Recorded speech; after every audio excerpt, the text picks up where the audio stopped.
Good evening to my Reds all over the world. Welcome back to the Liverpool 12th Man Show. I'm Liverpool 12th Man, just as much as you are. And we are here we've got a Scouse in the house.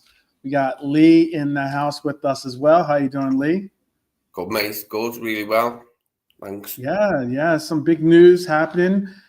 This show is just going to be mainly like a informational style show, but to kind of like educate and enlighten some of us as to how we are able to be, involved in some of the biggest deals of the summer, basically. And it's like a big question. I know some are slightly confused as to how we're doing it. But hopefully I can bring in some enlightenment. Also talk about some headlines that have some big news that just unwound today about our departing Colombian brethren. Again, big up Indian Scouser. Big up Indian Scouser. Saw Indian Scouser on Copies yesterday, holding it down. Big up to you, my brother. This is going to be an interesting episode because, again, I've always wanted to make this like channel one where we can not only discuss and debate topics and the likes, but I also wanted to utilize some of the knowledge that I have on the game, but also even some of the pure passion, some of the interest that I have in the parts of the game that maybe not everyone is that interested in. I get it. Not everyone's interested. Like I always hear that, oh, well, I don't pay the bills, so I don't care how the donuts are made. Just make the donuts kind of situation. But before we dive into this episode, please help us hit our community goal.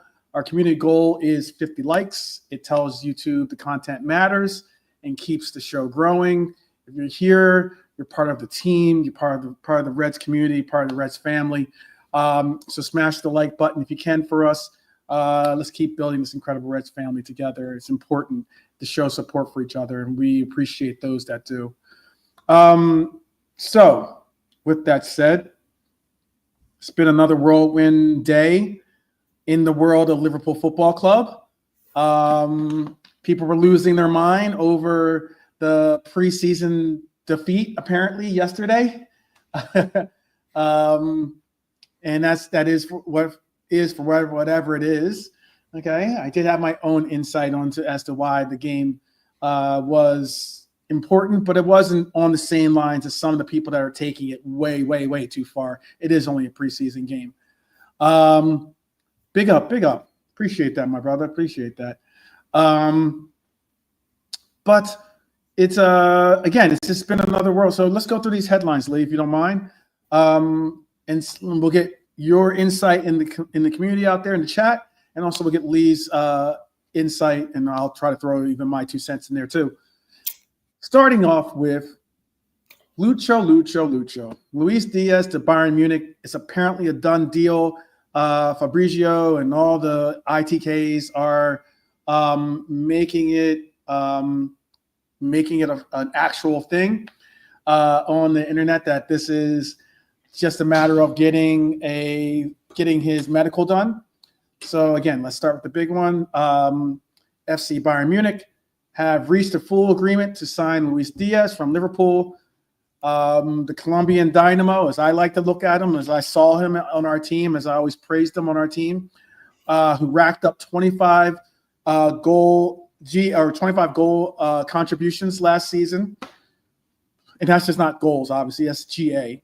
Played a pivotal role in delivering number 20 to our mist, to the trophy cabinet of ours. And he's now on his way to Bavaria. 75 million euro package is what is being reported, with Liverpool giving the green light for a medical. It's emotional, I think. I know people always tend to pivot to the player FC BS. Please stop with that bull crap. The players it's like saying oh, I'm all about the family, but yet I'm not about the components, the brothers and sisters, your cousins, the parts that make up your family. You know what I mean? It blows my mind when I hear that. You can appreciate players You can be supportive of players in the sense that they are the brick and mortar of what makes the team on that pitch. Obviously, they're our foundation that makes us all go.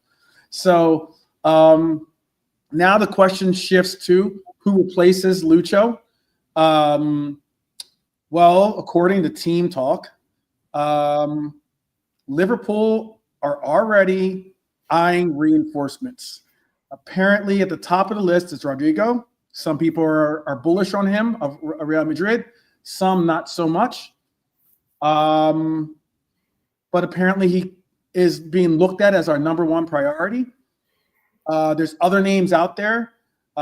Two exciting young talents also are on the radar, and that's Malik Fofana from Lyon and Antonio Nusa from RB Leipzig. That's a name that I didn't hear really that much about for a while. Like, as in he wasn't, I've heard more about Gordon than I've heard about Nusa from RB Leipzig. Apparently, he is another name that is starting to circulate as a possible a replacement. I know that we do have a very good relationship with Red Bull, so it could be an actual. It could have some actual legs. If Rodrygo proves unattainable, though, because the price tag is a decent number, and we all know Real Madrid doesn't normally sell their players cheap. Slot will have to pivot fast, and when I say slot, I mean Liverpool will have to pivot fast, and we all here wondering, where do we go? For you, Lee, and tell us in the chat too. By the way, I see, Bonkers is saying all the best for Luis Diaz. Yes, you know what? That's proper red sentiment right there. We wish you all the best, Lucho. I think that, like, a lot of us always thought and appreciated your contributions, always thought that you were a hard worker and someone that did carry the true Liverpool sentiment of the character that you need to be a Liverpool player. But now that he is on the way out, who do we have on the way in your opinion, Lee? Who would you like to see? And tell me in the chat too, whether it's, Bonkers, Indian Scouser, or whoever else is in the chat. Please do tell me, who do you see as a replacement? Or do we even have a replacement from, it could be a transfer in. It could also be a player that's already a part of our team. Or maybe it's a player that we bring up from the youth academy. What do you see? What do you see, Lee? I'm looking at it a little bit more that they juggle the players that they've got. If we bring Isak in with the Diaz money, if we can get the Diaz money and bring Isak in, then we could play. We've still got Rio as a stand-in for Gakpo. We've got Szoboszlai and Wirtz who could both play wide and be in the same side, with a striker ahead of them. Malik Fofana might be going to Everton now, so we might have missed out on him. I'm not sure if it's what stage. It's kind of interesting that Everton is now trying to move on Fofana, considering that obviously he's open to a move to Liverpool, so he doesn't mind moving to the city, So maybe Everton's like, oh, all right, well, because sometimes it's about the city, like, as in a lot of times the people that choose Chelsea might be because of the paycheck too, but also why people choose Chelsea, maybe they choose Arsenal or they choose even Spurs. It's because it's London, So for him to be sold on Liverpool, maybe they were like, oh, let's go get Fofana if Liverpool's going to kind of be on offie coffee every once in a while. Yeah, I mean, it's a long time since Everton have been in for a player that we've also been linked with. They've been in the same market as us in any way. It's an interesting one if he does go there. But the other options, like, there aren't a lot. We've been linked with a young Met striker called Idrissa Gueye, 18-year-old apparently. He's one of the only other names that I've heard. But Musa, you mentioned Musa. I can remember we've played Leipzig a few times and come up against Musa, haven't we? And he is a decent forward, but it's another name, isn't it? We need, we're thinking of alternatives, aren't we? If Fofana goes to Everton, Right. But I'm confident that if we brought Isak in, we could absorb the loss of Diaz without necessarily replacing him directly. I agree with Player that. for I player. agree. Yeah, we I have agree. other options. Wirtz and Rio can play there. Soboslai can play wise as well if he wants Wirtz. Mm-hmm. Do you know what I mean? We can make a team out of what we've got, no problem. Even TK can play in wider positions, can't he? Yeah. If we need him to in the same team with Isak. So I think we'd have solutions to our problems within the squad if we weren't able to find a direct replacement, immediately for Diaz. But it's interesting. It just throws, it throws up more to think about, more to talk about, doesn't it? Like, what are we going to do in all the different positions? But yeah, this one's of real interest now because it looks pretty much as close to 100% as it can be that Diaz is on his way to Munich now. So we watch the space, eh? Yeah, it's done deal.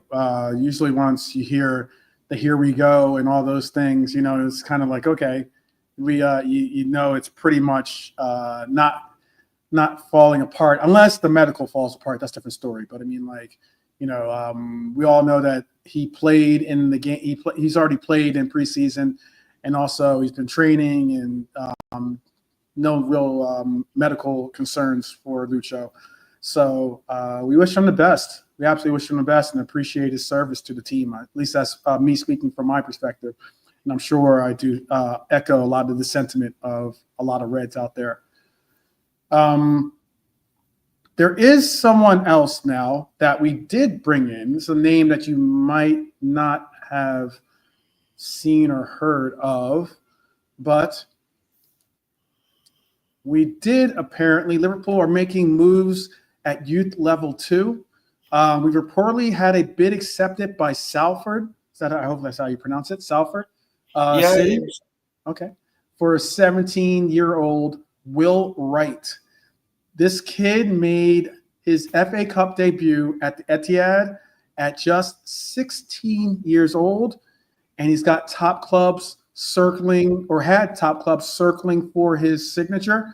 Arsenal were in the midst. Manchester City were trying to sign him. The whole works. And now Liverpool are confident of getting it done. It's so been said that it's a major coup for the future of our front line. This player, I know that some might know of him, some might not know of him, but it's just another young player bringing him to the fold to say, hey, let's continue to build upon not only concentrating on bringing big names, the 25, 27-year-olds into the team. Let's also focus on restocking our youth academy to the point where we can actually make some difference with that as well. The last headline that I was going to bring up is, and do you know anything about? I don't know too much about the young lad, to be honest with you. Do you know anything about Will Wright or the Salford City? I don't. I heard of him a couple of weeks ago. Somebody threw his name in the hat a couple of weeks ago and said he was a promising young forward, but that's all I know. Okay. That's cool. Very cool. Well, if someone out there does know, definitely include it in the chat. We'll be sure to bring it up to include in the conversation. Let's see. Brian is in the green room. He'll be joining us, I'm certain, pretty soon. And the last headline that I have before we get into the main topics of the show, or the main focus of the show, is this right here. Liverpool are making moves, making some moves, obviously, on and off the pitch. And the saga that's brewing over Alexander Isak just keeps getting more interesting by the moment. Liverpool has submitted an official bid to Newcastle. It was put out that we've put a £130 million package. That includes all the add-ons too, but 130 million package, including all the add-ons, with personal terms apparently already agreed on for a 5-year deal with Isak. Newcastle, though, aren't going quietly, I should say. They're definitely digging their heels in. Craig Hope of the Daily Mail says that Newcastle, because I believe that's the team he follows, because when I went to his Twitter page, it's pretty much all Newcastle coverage, and he was at the Newcastle match too in, I guess, Singapore, I think they're in. Craig Hope says that they want a staggering, and this is a staggering number, people. They want 172 million euros, or basically that's 150 million pounds, basically. And at the same time, they're preparing for the exit of Isak by pursuing some serious negotiations for Benjamin Sesko. And if you're wondering about Saudi Arabia, you can just pretty much rule that out right now. Fabrizio Romano has confirmed that Isak has turned down offers from Al Hilal. He wants to play at the highest level in Europe. And guess what? Oops. That's this right here. That's Liverpool Football Club. What are your thoughts on this? And welcome to the show, Brian. You know what? Before you do, let me read the quote that he also offered on the actual Twitter piece that I have here. He said, "This message has been reiterated to me," and this is Craig Hope speaking. "This message has been reiterated to Craig Hope in the last 24 hours from the very top. Alexander Isak is not for sale. How strong they are in that stance will surely be tested soon, as NUFC are expecting official approach from Liverpool." This is according to Craig Hope. It's interesting that they're saying he's not for sale. Then again, we also said the same thing about Luis Diaz being not for sale, and we just ended up selling him. So you can take that for whatever grain of salt you need to do. But 130 million is we've put in a bid for 120. Apparently the bid has risen to 130. Do you believe that we will have to eventually get to that 150 million pound evaluation that they have for Isak? Or do you think they're going to, with Isak obviously applying some pressure and saying that he wants to explore the transfer market, he wants to go to another team, and that team that he's chosen, or the team that he would prefer, is Liverpool? Do you think that'll help us stay south of the 150 million? And that way maybe have some money left over to spend on what I believe which should be our primary focus, center half? That's the question to you, Brian. Oh, yeah. Hello, good evening. All that stuff, by the way. Yeah, look, we stood firm. We got our money for Diaz, We got every penny for Diaz because that's what he was worth to us. He wasn't for sale, like I've been saying for a while now. That the not for sale sign around Diaz's neck, turn it around, because there's something written on the back. And that says, yeah, but if you offer 80 million euros, you'll get him. That's just, like, every player has a price. Every single player has a price. Diaz was always for sale. Always. Wanted to sell him, he wanted to leave. Like James Pierce has come out tonight, he wanted to go last year. He asked to leave last year. So we've always been prepared to sell him. Newcastle just need to now get into the headspace of, okay, yeah, I still don't think they want to sell him, but it's purely for a pride thing. It's nothing to do with football. It's nothing to do with anything, because, the Saudis, John Henry, all these people, their families' wealth, their, their ability to make money. None of this is based really on whether the clubs win or not. They have big assets. They're billionaires. They own other companies. They own all that. This is just a power game. This is just no, I'm not going to sell them to Liverpool. Like Newcastle, Newcastle don't need to win anything for the Saudis to be rich. John Henry is going to be cool. This is just a power game. So if Newcastle basically realize that they're not in a position to, hold on to this guy and it's going to be detrimental, I kind of worry that they won't this year. But it's welcome to football. You may be the Saudis, but you came in too late, and you're not Real Madrid, you're not Liverpool, you're not Man United. So it's how much do they want to go? I think we will break the record. We'll offer them a record-breaking fee, guaranteed, which would be 120 million pounds. Right? We're breaking our own record, right? Yeah, we broke the record with 116 for Verts. I think we'll offer them a record-breaking fee, which would be 120. And then the rest will come after that. No way in hell we give them a guaranteed 150 million pounds up front. That will not happen. No chance. No chance. So, yeah, well, it'll just be, I would, again, fly on the wall in that negotiation. But we'll offer them, look, there's 120 million sterling cash up front. You're guaranteed that. Guaranteed it.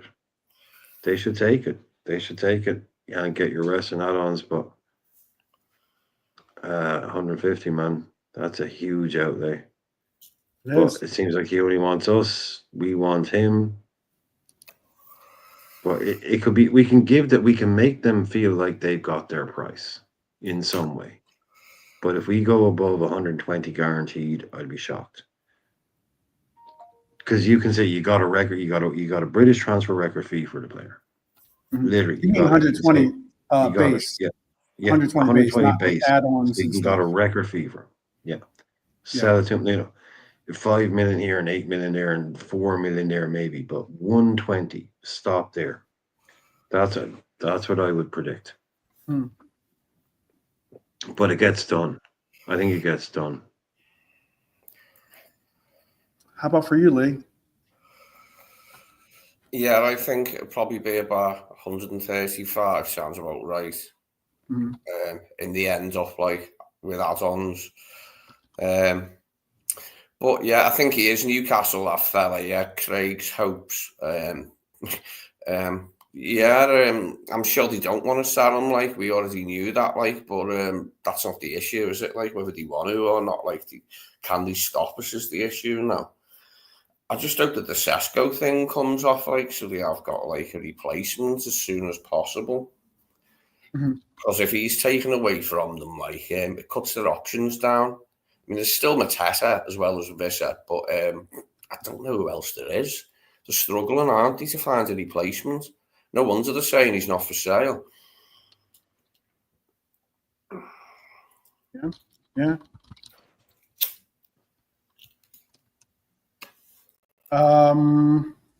Give him be a little bit of answer there. It is massive, though, headline to see us breaking the transfer record once, and then going back in apparently to break another transfer record with this deal.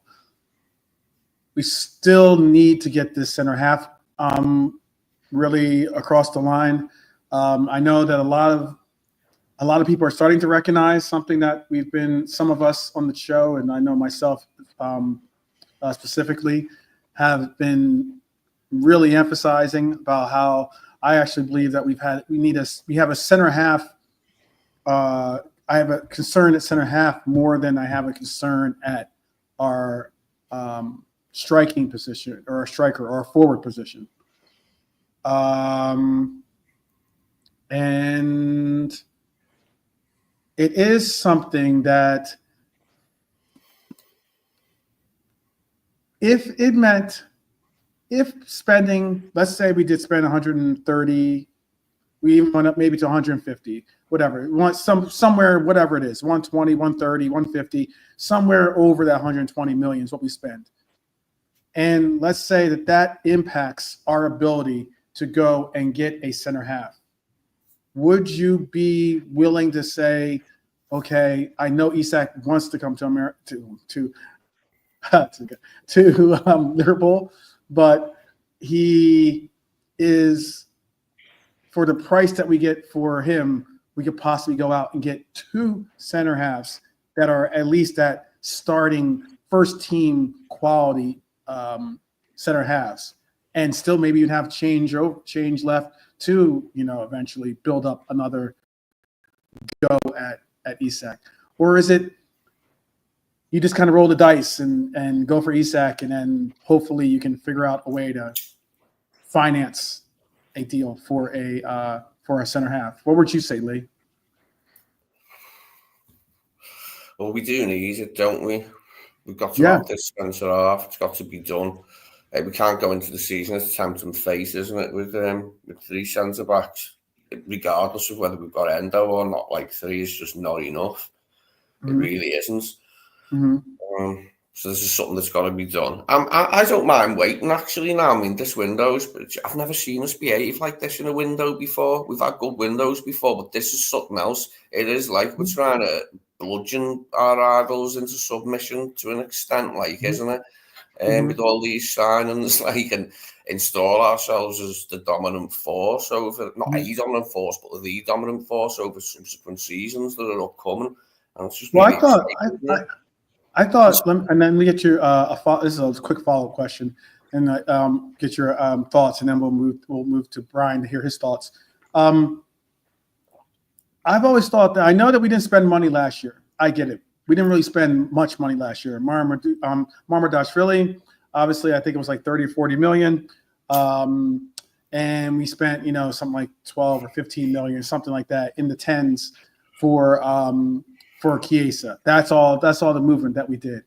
I know that there were some pundits out there saying that Hughes was going to really show his cards in the next window. Whether it was forced on him to do so, or if this was always the genuine plan, which was to go big in the following summer.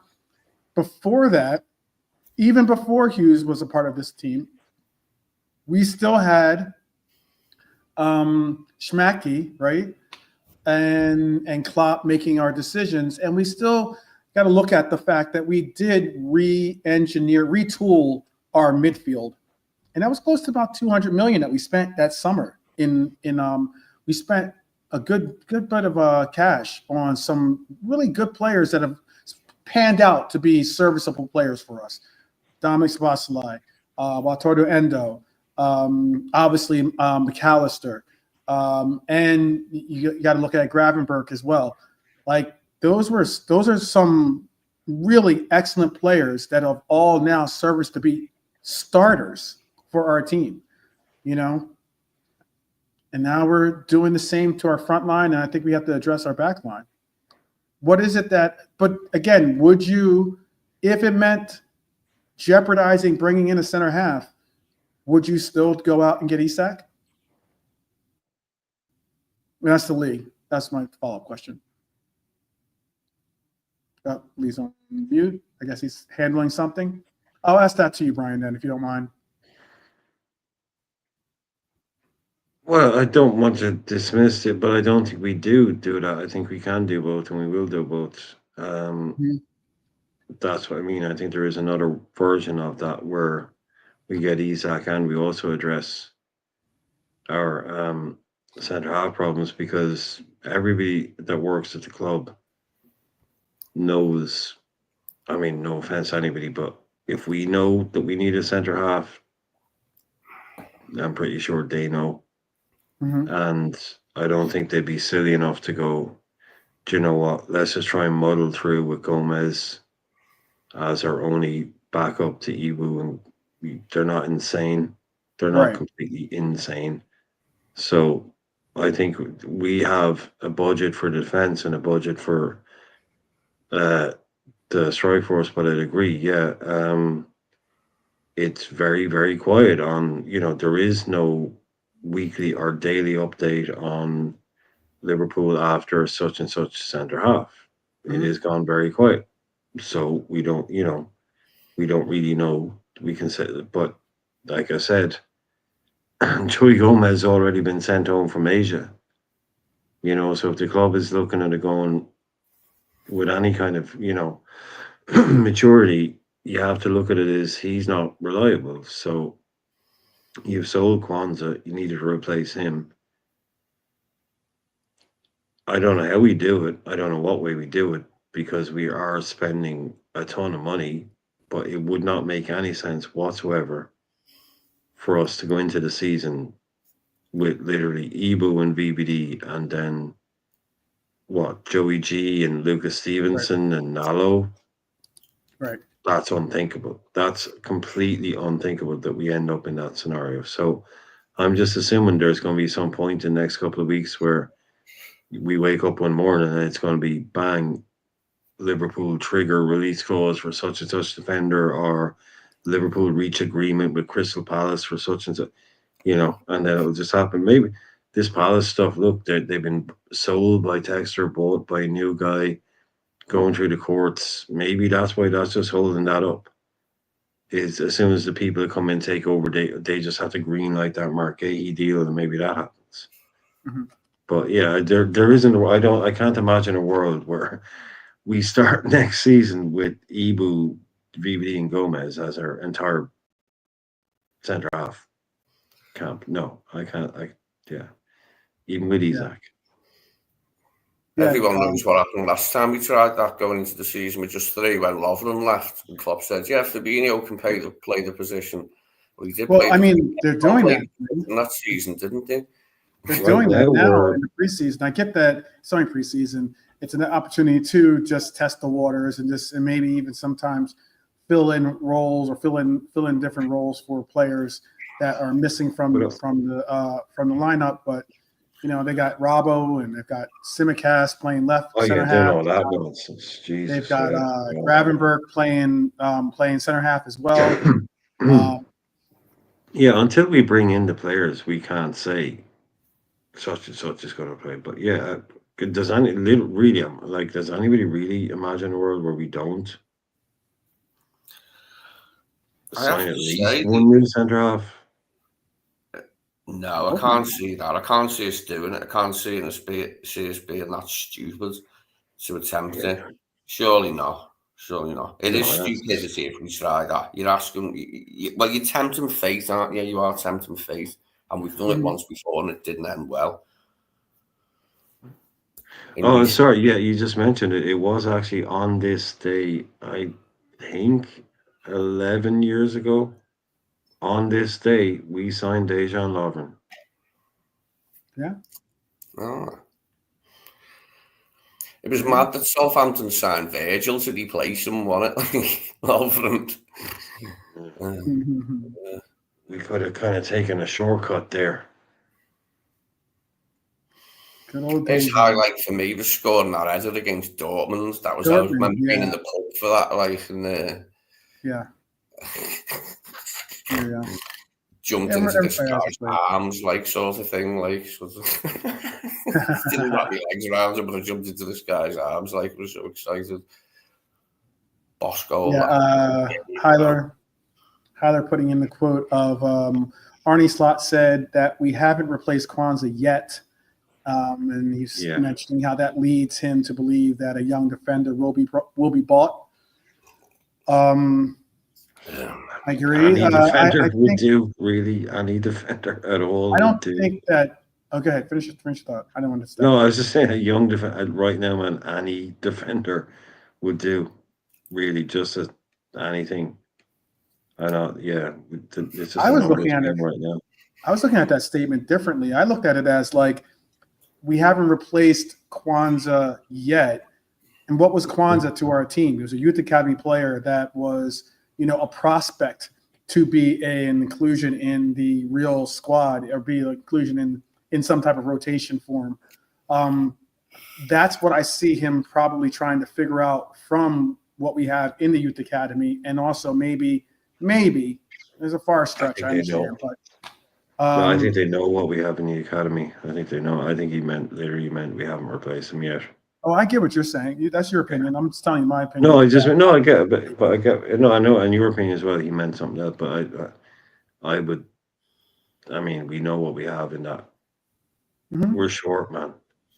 We're short. I'm not Even saying if that you we're look not at sure. I'm Lucas not saying that Stevenson, I'm Nalo, so overly confident in Lucas Stevenson or Nalo or any of these players that have been put out there as names. I'm not saying that. Yeah, I'd be confident going into a Premier League season at having one of them be our starting, right center halves. However, I will say that Kwanzaa's role was for this team wasn't to be a starting center half.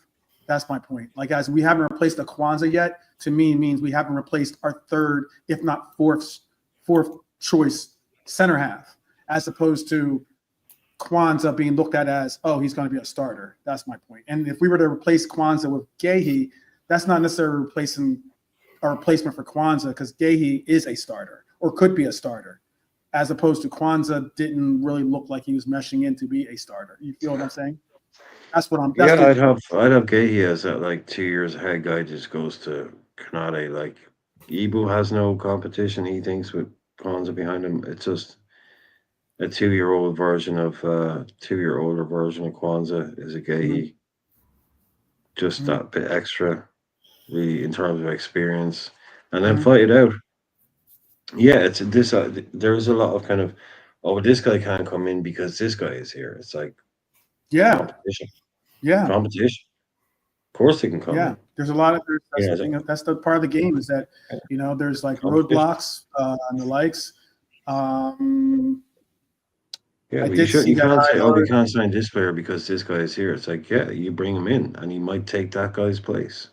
That's how it works. It shouldn't be, oh, you can't sign a centre half because you have a centre half. Well, then you'd only ever have 11 players.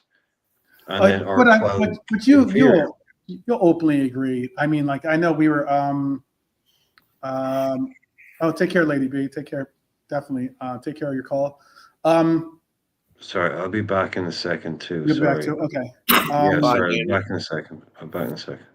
Well, hopefully I'll try and back. Okay. What I was going to say is, get back to my train of thought.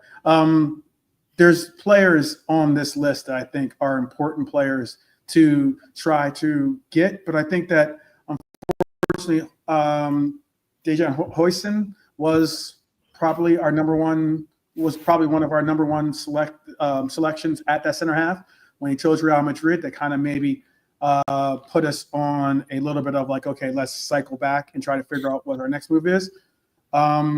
I like the Ukrainian player that plays that plays at Bournemouth as well. I still think that I don't think they'll sell him to us, but I know that their interest is in Ben Doak.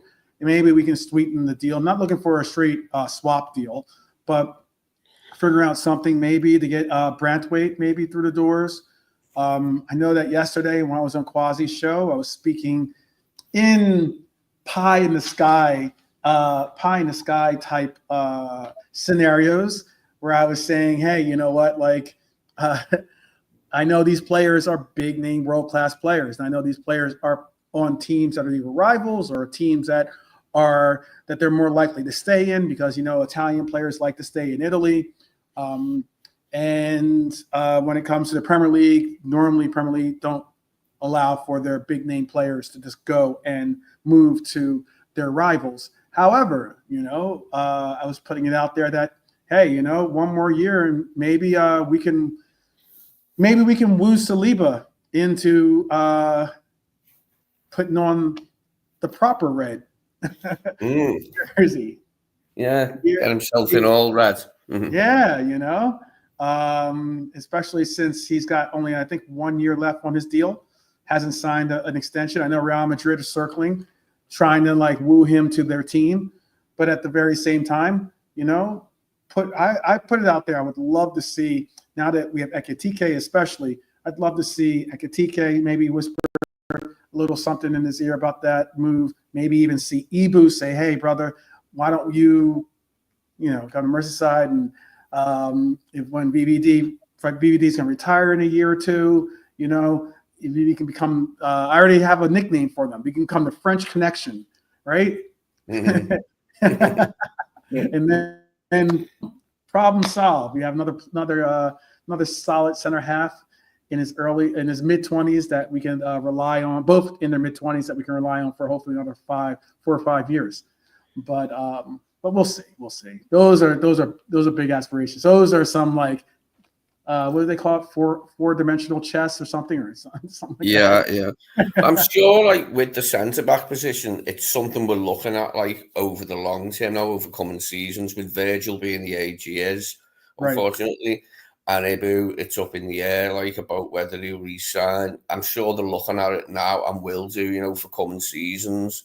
It's going to be, it's a part of the squad to watch, and over coming seasons there'll be incomings, I think, over quite a few windows, to replenish really and take the age down a bit, and it's just. I mean, we've done it. We've sort of done it at fullback to an extent, haven't we now? But the centre back we've secured our fullbacks. Yeah.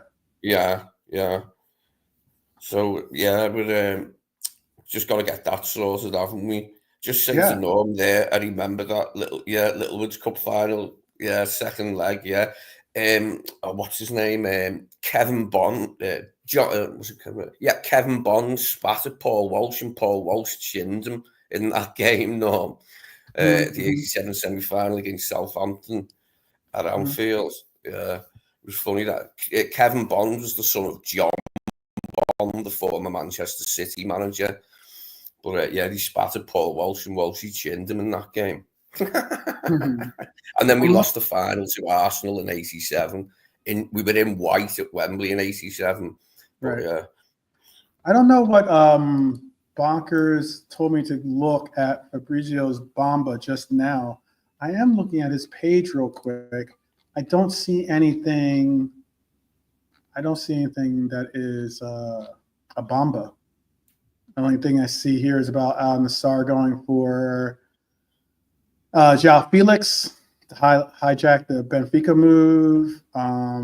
Liverpool prepared to go big for Alexander Isak after Luis Diaz sale has been done. Isak keen on the move, but not even in talks with Saudi clubs. Only Liverpool up to Newcastle now, with LC waiting but ready to enter strong with record proposal. More about João Felix. That's it. João Felix. Understand Newcastle are ready to present their project to Benjamin Sesko as they want to go big. Proposal, to the player. Also being prepared at Newcastle. See Sesko as ideal striker in case Isak leaves as he wants to. And then that's about it.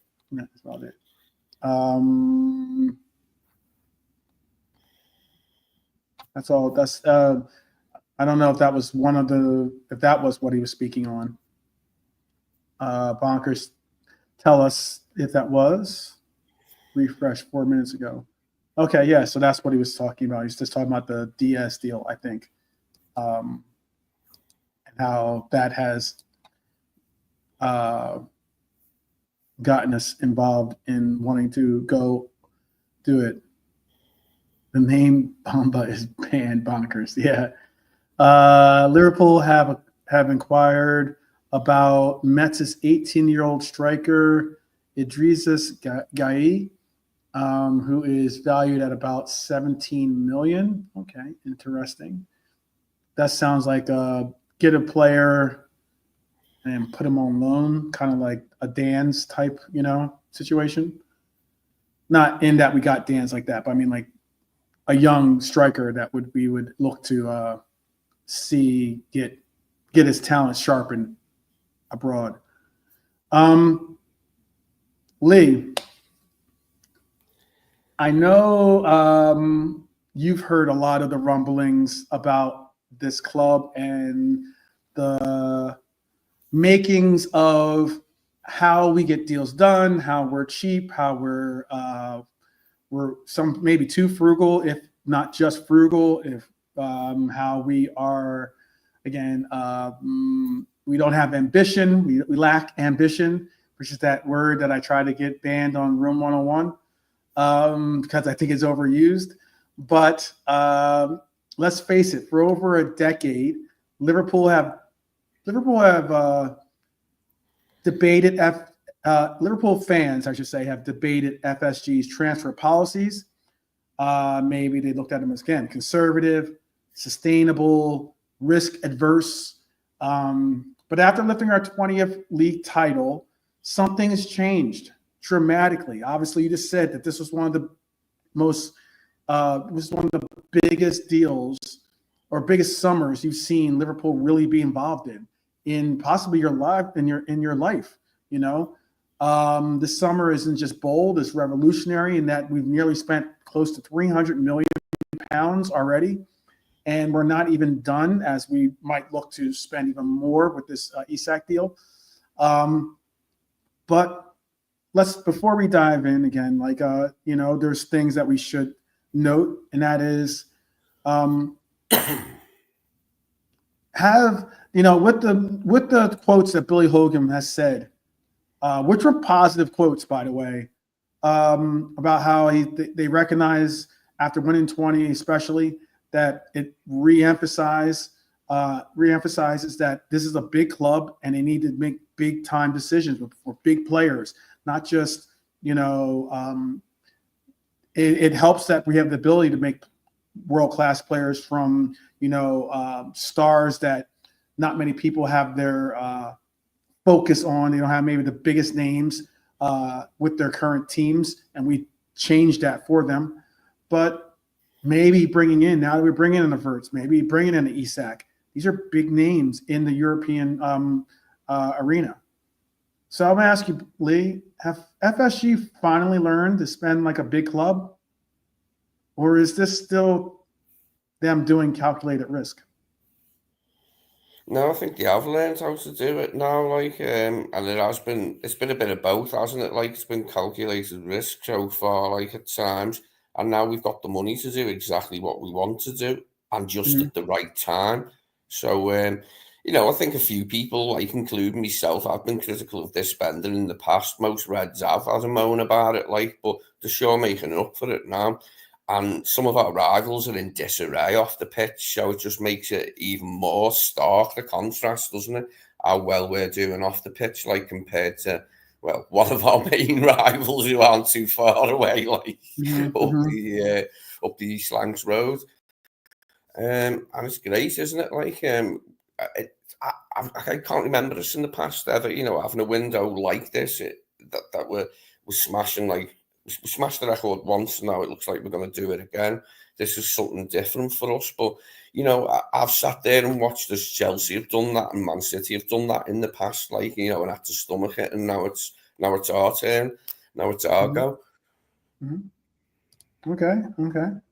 Yeah, pick up Anfield Roar, pick up the spirit of LFC fans as well. Pick up the honesty as well, of course, giving us stats. We just spoke on the exclusive that you just put in there too.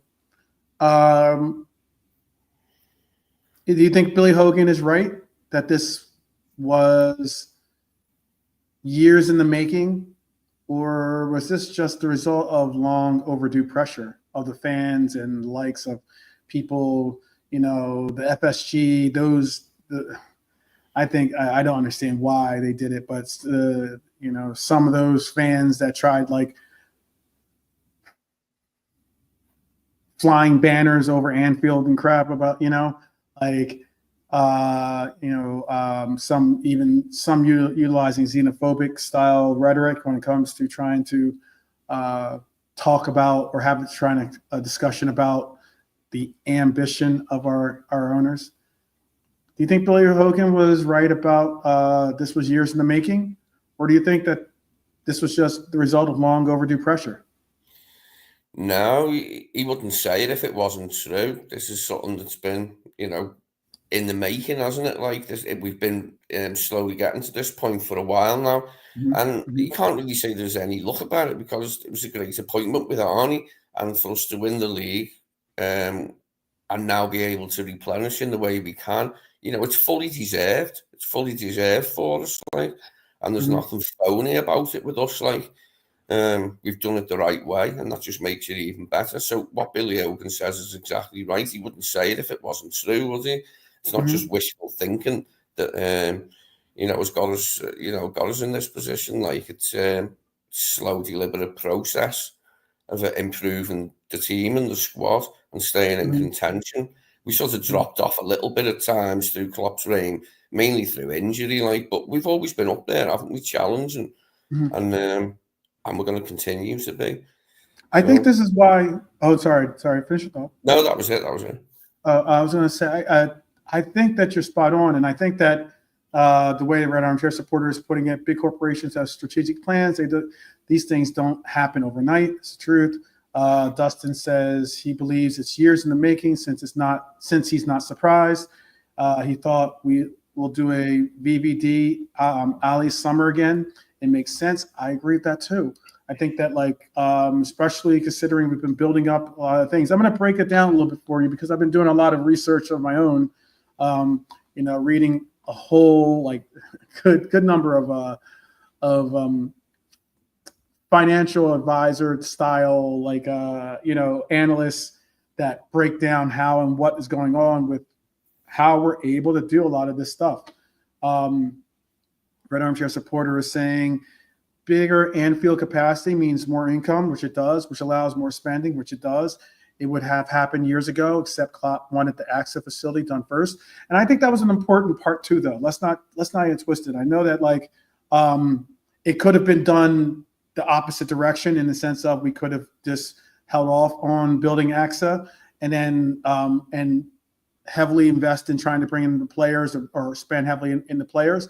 But I think by having these foundational pieces like AXA, the AXA facility, when we do approach these players, it's a flex to be able to say, look, this is where you'll be going to train. This is where you'll be going. This is the bigger stadium that you'll be playing in. Like, all these different amenities are definitely a flex and a kudo, a positive point to woo some of these players into wanting to come here rather than to some old, decrepit, rundown training facility or rundown stadium or something like along those lines. Yeah, that's true. Norm is saying that we could fill a 100,000 seat stadium most likely. I think we could.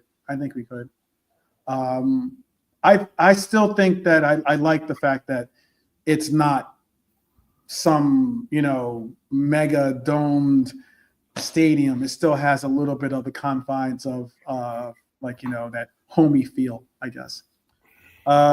Anfield Roar saying Liverpool 12th man and Lee, why is it the media and rival fans can't get their heads around our expenditures? We have done what is right. We've saved up now. We can spend. We don't need a sugar daddy. That's true. I mean, I think that the reason why I'm bringing this episode up and why this is basically 2 or 3 days in the making, because I did do a lot of deep diving into some of the chronicles to get a lot of this information.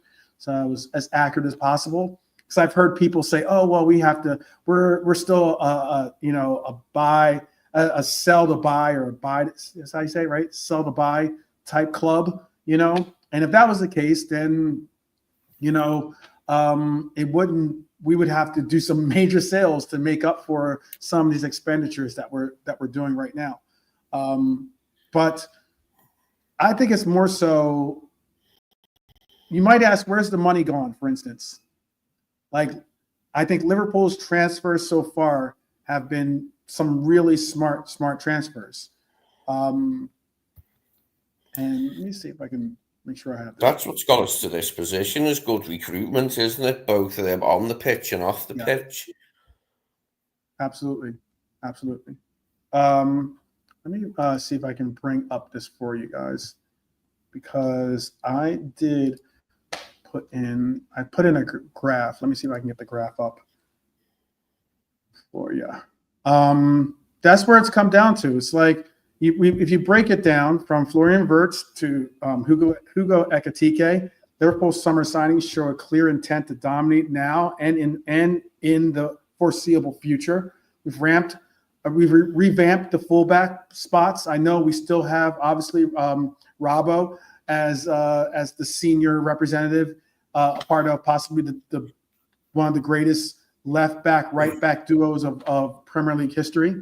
But but at the very same time, Simicast is not a slouch or anything like that. However, Kirkes is someone that I think a lot of us are excited about seeing develop and continue to develop at Liverpool. And Bradley was a breath of fresh air, considering that not many people had him on their radar as being a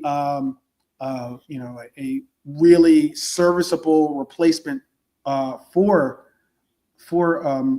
Trent Alexander-Arnold, but he was just that.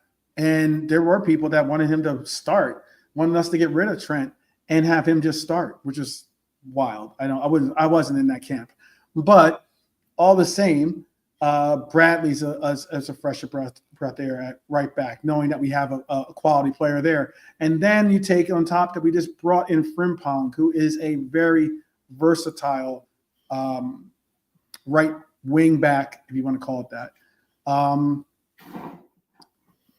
So secured a new striker, broke the transfer club record or the club's transfer record again.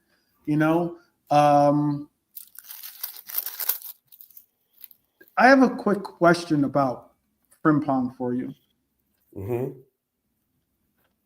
Do you think that Frimpong is a glorified Doku? No. Okay. No.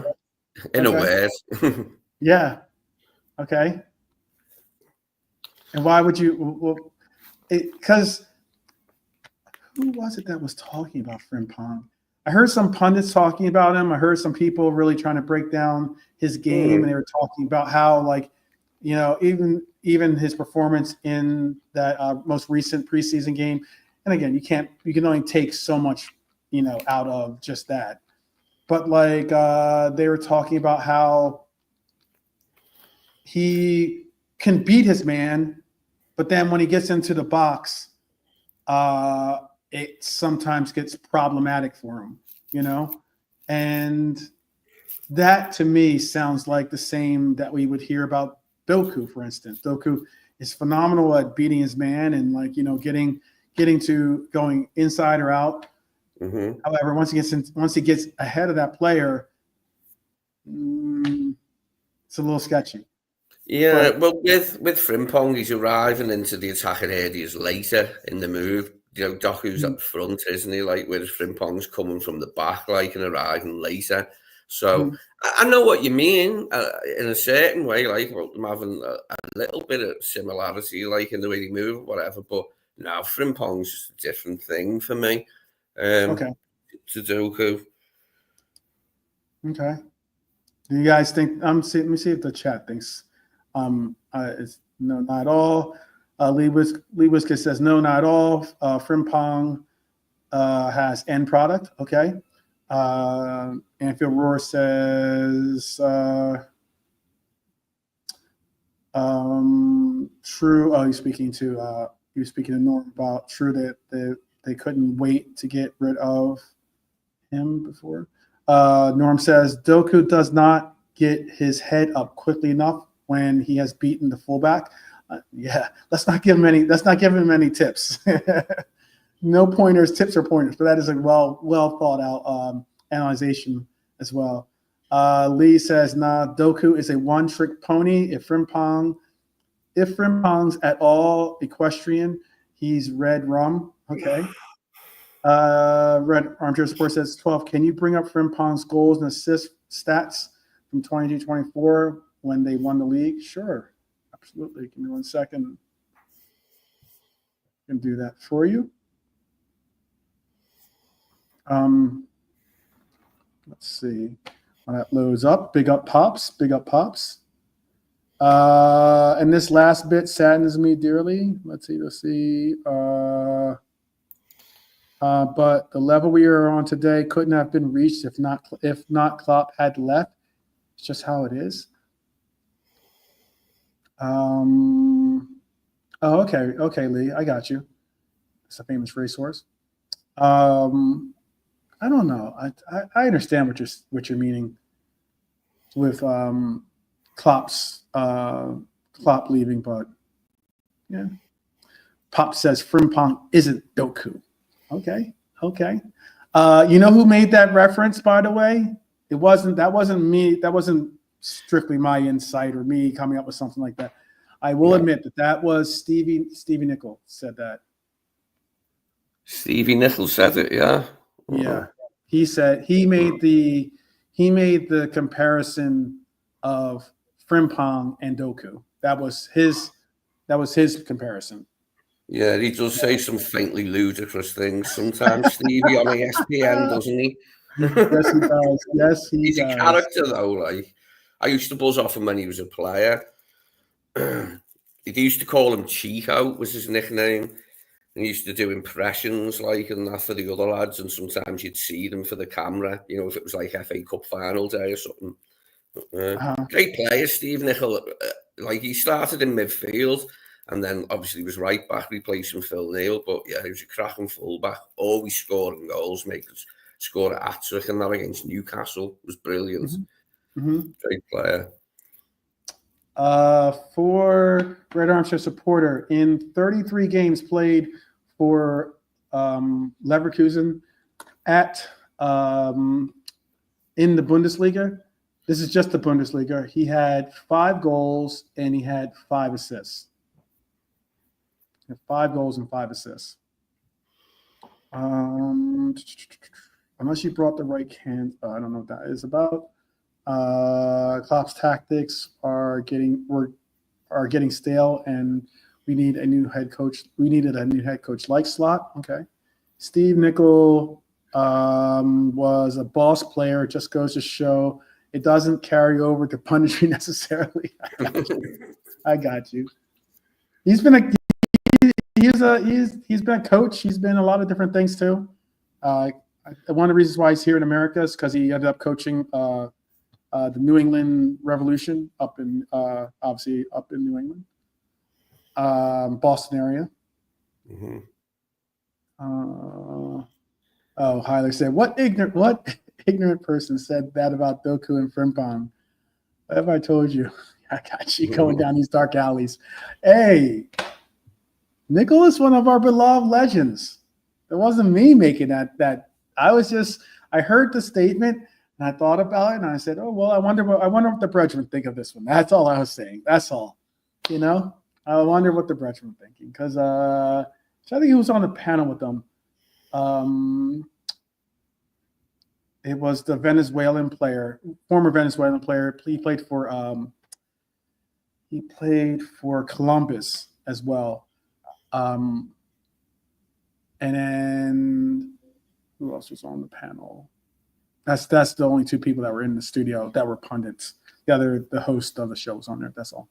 But yeah, Anfield Roar says, question for the panel: with Joe Gomez and Bajcetic both out injured again, should we cut our losses, or is that just too many outgoings? That is a question. That's a very good question too, by the way. That's the second part of that question, I think, is even more of an interesting answer that we need to come up with, because you don't want to. We just had a Premier League winning team. You don't want to change too much up on it, you know, to the point where the team has to once again mesh and create those bonds of symmetry. What's your thought on that? Lee, what's your thought on should we cut our losses, or with Joe Gomez and Bajcetic injured, should we cut our losses? And no, I'd give them both time still. Obviously, Bajcetic needs to go back out on loan again, doesn't he? It's probably a long shot now that he will have a career in our team, but he needs to go back out on loan again when his crutches are gone. As for Joe, I hope it's just a slight one because we need him. We really need him at the moment. So I hope it's just a slight one. It's not time to cut our losses on either. I wouldn't say just yet. In the future, though, we're going to have to face up to that. But for now, I can't see either of them leaving. Okay.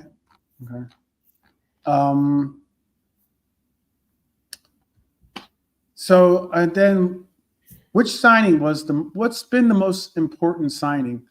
And I'll even combine the Frimpong and Kirkes signing together. Or maybe no, let's not do that. I'm going to say, what signing is the most important? Was it Wirtz? Was it Ekitike? Is it Frimpong? Was it Kirkes? What signing do you have as being the most important? They're all important, but Wirtz has to be the one, doesn't it? Like, you can't get away from the Wirtz signing as being anything other than sensational. Is the only way I can describe it. Like, it was a right coup to pull that signing off. Like, and it's one. Hopefully, if things go well, it's one we'll be talking about for a very, very, very long time. Signing him. Okay. I'm still looking for my table. I don't know why my table has disappeared on me. Because I wanted to just show some of the outgoings that have been done. Oh, you know what? I know what I could do for you. I do have something I can show you because this has income and outgoings. It doesn't have Lucho on this list, but it does have the other sales that we have made so far in this window. And when you look at the window of what we've done so far, it is pretty interesting, I think, of how we've made, here it is, how we've made some really good signatures, So this is what we've done so far, basically. Let me make this image bigger for you guys. This is what we've done so far. We've done, move it over a little bit so you can see that. So we've done, this is a notable Liverpool arrivals and departures for the 2025 transfer window. We have Florian Wirtz at 116 million pounds. We have Ekitike at 79 million pounds. We have Kirkes at 40 million pounds. We have Frimpong at 30 million pounds, 29.5, rounding up. And then we have Marmardashvili at 25 million pounds. They didn't include Chiesa in this list, but that is an incoming as well. On our outgoings, we have Kwanzaa at 30 million, Kelleher at 12.5, Trent at 10 million. That's probably half the reason why a lot of people are just up in arms about Trent Alexander-Arnold and the way that he left the team kind of empty-handed. He could have certainly left on better terms. And now we can include to that list the I believe it's 75 million euros, but it's like 65 million, something like 65.5 million or something like on those lines. Million transfer of Lucho. So, Izzy Wizzy, let's get busy. Okay. It was a kid's show, Sussy and Sweep and Sue the Panda years ago when we were all small, a few of us here. Okay. Let's see. Oh, you guys are talking about Tracy. Well, it was for these incomings and these outgoings. People are questioning, how can we do this? How can we do that? I think it's basically the financial muscle of it all is what comes down to it, because people are asking, are we PSR proof? Are we going to get into problems with PSR? Is it going to be, since now there's no longer FFP and it's become PSR, profit sustainability? It's a big question of, are we going to, are we maybe towing the line too much, or maybe are we going to end up like a Nottingham Forest, or because they spent a boatload last season and they ended up getting in trouble for it. But some rivals are making a lot of noise, more so than others. because they want to believe we're playing with fire. But with 48 million pounds, we had a 48 million pound PSR margin. We had 105 million in permitted losses and over 700 million pounds in revenue. Those numbers don't lie in the sense of why we can make these expenditures. There's been talks about us being able to spend up to 500 million pounds and still be PSR compliant.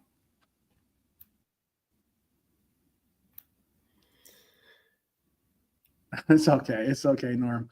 I know. It's okay. He's talking about yeah, I am trying to keep it serious. But it's all good. You can talk about what you like in the chat. It's all up to you. We are massively commercial.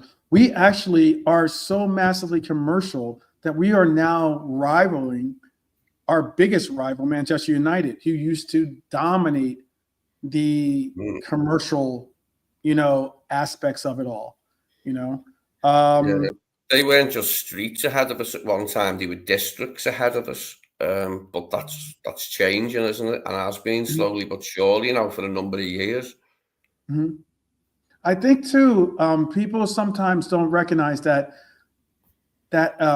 immortalization word can sometimes be looked at as maybe like a cheat code in essence, or maybe some might say it a smart business, because you'll see it as, oh well, hypothetically, let's say you make a I don't know, a 50 million pound purchase, and you sign into a 5-year deal, and by 2 years into the deal, you're ready to tap out. You're ready to move on from the deal. Well, you don't have to get 50 million pounds back to make it flush with amortization. You have to make 30 million back, because you can write off the 10 because you've already used them for those 2 years. It's like having a Ferrari or something. The car is a beautiful car, but as soon as you take it off the dealership lot, it loses value. You know what I mean? So it's one of those reasons why we have some real flexibility in trying to get these deals. And that's why it helps to get Diaz over the line. Let's not get it twisted. But at the very same time, even if we didn't, we've been making these deals or setting up these deals even before we have the deals for these players that are quote unquote supposedly going out the door finalized. It's not like we have this money sitting there blatantly in people's faces in that, oh, we just made some big name splash of the window. Let me see what some of the guys are saying, and then I'm gonna get a question for you, Lee. Okay. Hyler is saying, I have a net spending of minus 206,532,425 in his spreadsheet. Everything included in this transfer sheet. Okay. Okay. No problem. Go do your thing, Lee. There is Redbird saying we've been saving on transfer markets for years to get the money we are now able to spend like champions. We are. On top of that, let's not get twisted. When I said 700 million pound revenue, one of the major reasons why we had 700 million pound revenue, it sucks that we didn't get to the final. Of course, we would have even had even more revenue from that. But what's good about it is that we won the league stage of it, and there was bonuses, and we won the maximum amount of money that you could win from that league stage, and that helped with that 700 million pound revenue that is being spoken on there. We've been saved. Set that one. That's hilarious that more fans watched us in training in Hong Kong than attended the AC versus Arsenal game there. That's something else, that, isn't it? I think it's because this is, hey, if you think there's ever bandwagon fans, okay, I think right now you're going to see people try to get on this I'm a Liverpool fan now sensation, as opposed to before when the cities and teams like that were more of the palatable team to jump on the bandwagon for. But I think, there's a lot of people that are excited about this team, a lot of people that are very interested. And I think also because of winning the Premier League and because of our exposure, there's a lot of new fans that are going to be joining the folds. Maybe not bandwagon fans, but just certainly proper fans that are looking to join the fold because we have an exciting program, The last one other things I was going to say is so I'd say who is another big question is in the Premier League, we're talking about the spending war.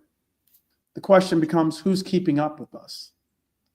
There was a period where the Arsenal fans were getting really, really down in their feelings because they didn't feel as though their administration was holding suit and keeping the gap slender between us and them.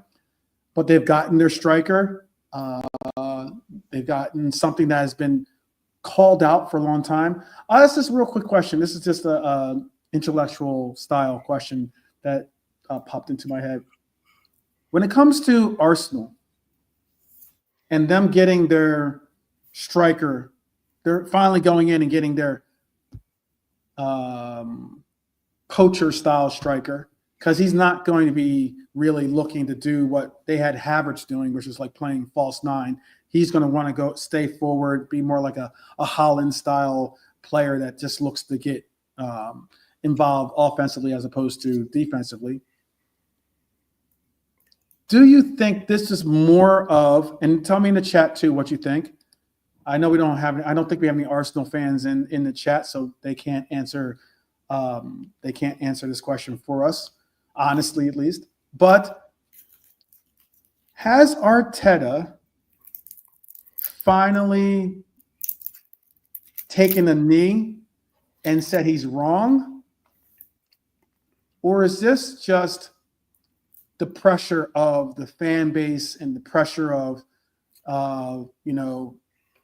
wanting to get this striker for so many years and asking? Because in a sense, Arteta has said, we don't need to have a striker like that. Whether you believe in Jesus, whether you believe in Havertz, they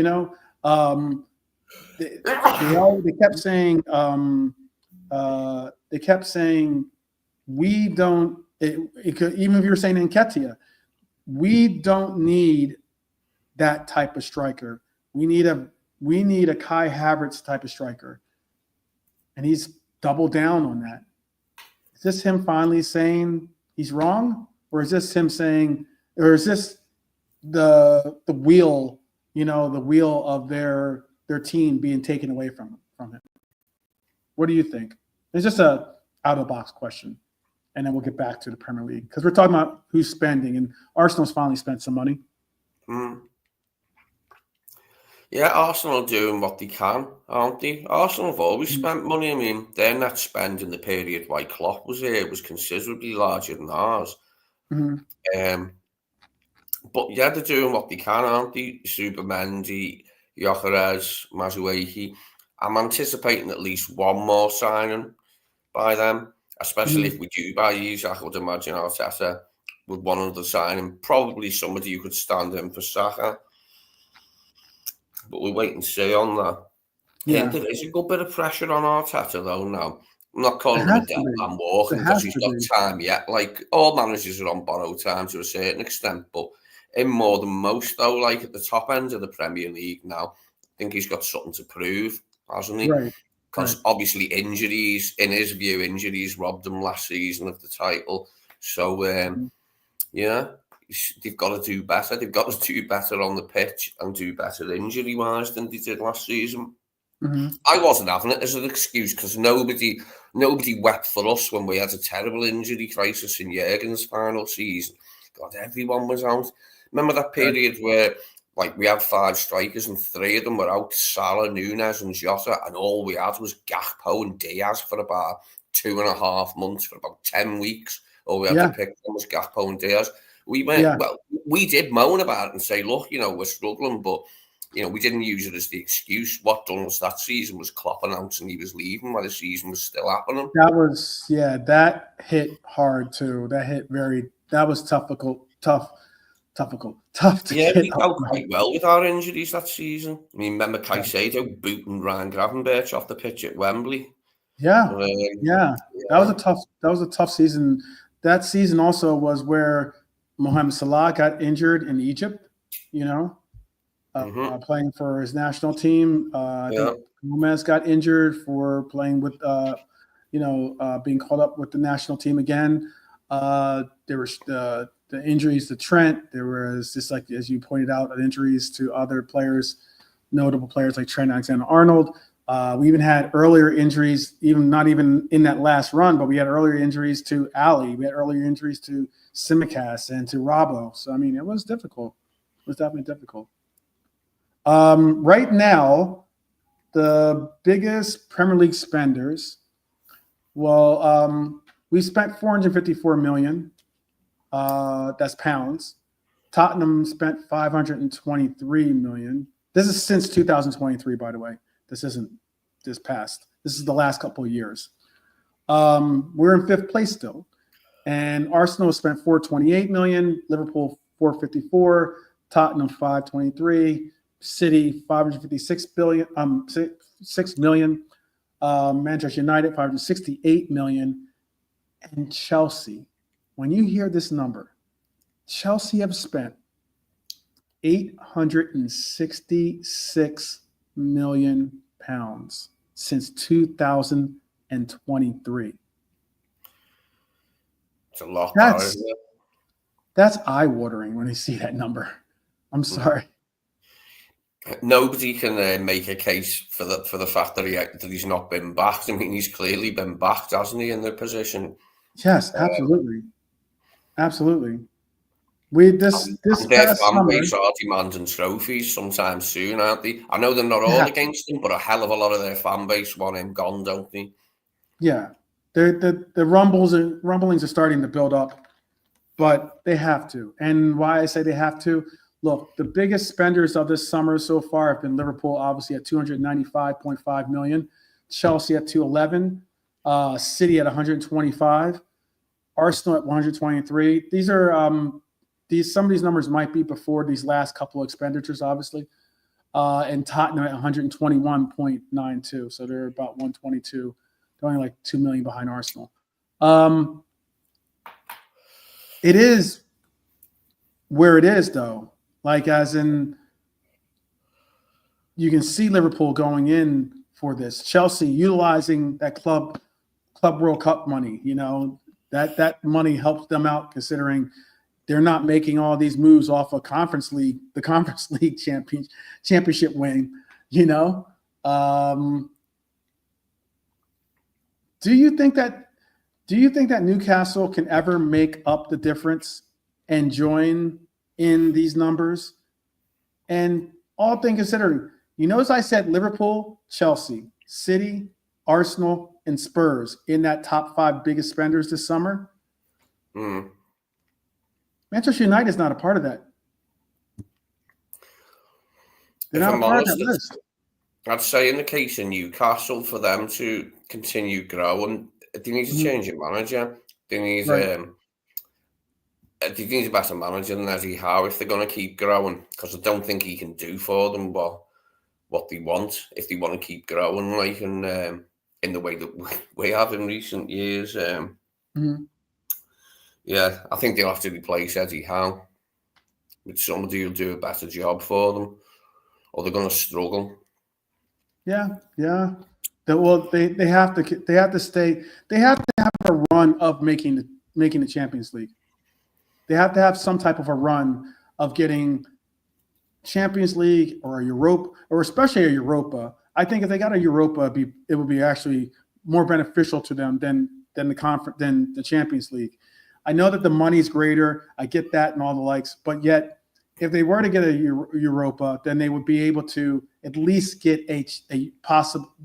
They would have a higher probability of getting a European title to their name, which has the allure in itself. They would automatically get a Champions League bid, not determining upon having to get 4th or maybe 5th place in the league, which is not an easy task to do. This is my opinion. Lee, do you agree with that, or do you have other opinions? Sorry, just refresh me there. What you said? I was just saying that I think that Europa would be a better competition for Newcastle to be a part of. All due respect to Newcastle, not saying anything negative against them. They're obviously in Champions League this year. Yeah. They just got in by the skin of their teeth too, by the way. But I think that Newcastle would have probably prospered more if they had gotten into Europa. So I think they could have in a Europa competition, they could win. If a Spurs or a Manchester United can get to a final in Europa, Newcastle is hands down a better team than both of those clubs. Yeah, they could definitely win that. I mean, they've got no hope to win the Champions League. It's just the money and the prestige involved from their point of view. But they've got no hope to win the Champions League. Whereas the Europa, they could potentially easily win that. Well, not easily, but after watching 17th and 15th place sides contest the final this season, it's not much of a stretch to imagine them playing in it and winning it, is it? With the side, no, it's not. It's not. I think all due respect, for instance, to a Crystal Palace. I know they want to get into Europa. I know they're still. I don't know when the appeal is going to be adjudicated, but I know they last I heard they were appealing the result of the judgment, and they're still trying to get into Europa because it's obviously a more prestigious competition. However, I think Crystal Palace should be happy to be in a Conference League. All due respect. They will. I know they're going to maybe. I don't know if they take those words and hold it. Some Crystal Palace fans out there hold that against me when we see them in the Community Shield. However, why I say that with all due respect is that Crystal Palace could win a Conference League. I don't think Crystal Palace could win a Europa. And I don't think they could win a Europa. And I was just going to finish and say, I don't think they could win a Europa and actually be able to maintain the rigors of the Premier League, putting in games for FA Cup and trying to do League Cup and stuff like that. 2 competitions that they just won the FA Cup. So they have a wide interest in trying to do well in those kinds of competitions. Do you see it differently, or am I too far off base? Am I being too? Tell me, chat. Am I being too harsh to Crystal Palace? Am I being too harsh to Newcastle? It'd be a good thing for them to win. West Ham won at the Conference League. Exactly. Chelsea just won it. They'd be in good London company there if they could add to that. In the case of Newcastle, the way for them to continue growing is to win smaller trophies like the League Cup that they bagged last season, and just try and keep trophies coming in. So it's been a long time for them. But all clubs we had to do that. Man United had to do that. Ferguson won the League Cup, then the FA. No, we won the FA Cup, then the League Cup, and then he started winning titles. I'm not saying Newcastle are going to start winning titles, but they've got to target trophies that they can win. To continue growing. They haven't got a big enough squad. Last time they were in the Champions League, Newcastle, it didn't go. They didn't fall flat on their faces, but it wasn't easy for them. No, it wasn't. It wasn't. No, and the squad, it's not up to it. They didn't. That's what it was last time. The squad wasn't big enough for the league and the Champions League for them. and they failed to qualify. Like, you know, that season that they were in it, they didn't qualify for the next year's Champions League. This is something they've got to remedy by adding to the squad, because they just haven't got the numbers in midfield or defence for me to have a good assault on the Premier League and the Champions League and be in contention for the minor cups that they need to win to grow as a club. Sorry, they're not minor, they're domestic trophies, but you know what I'm saying anyway. Yeah, Lee's saying Newcastle can't do what City did and just buy success. The rules have changed. I think the rules have changed. I'm not disputing that. But I also think that even when the rules did change, Manchester, the reason why they have 130 charges weighing over their head is testament of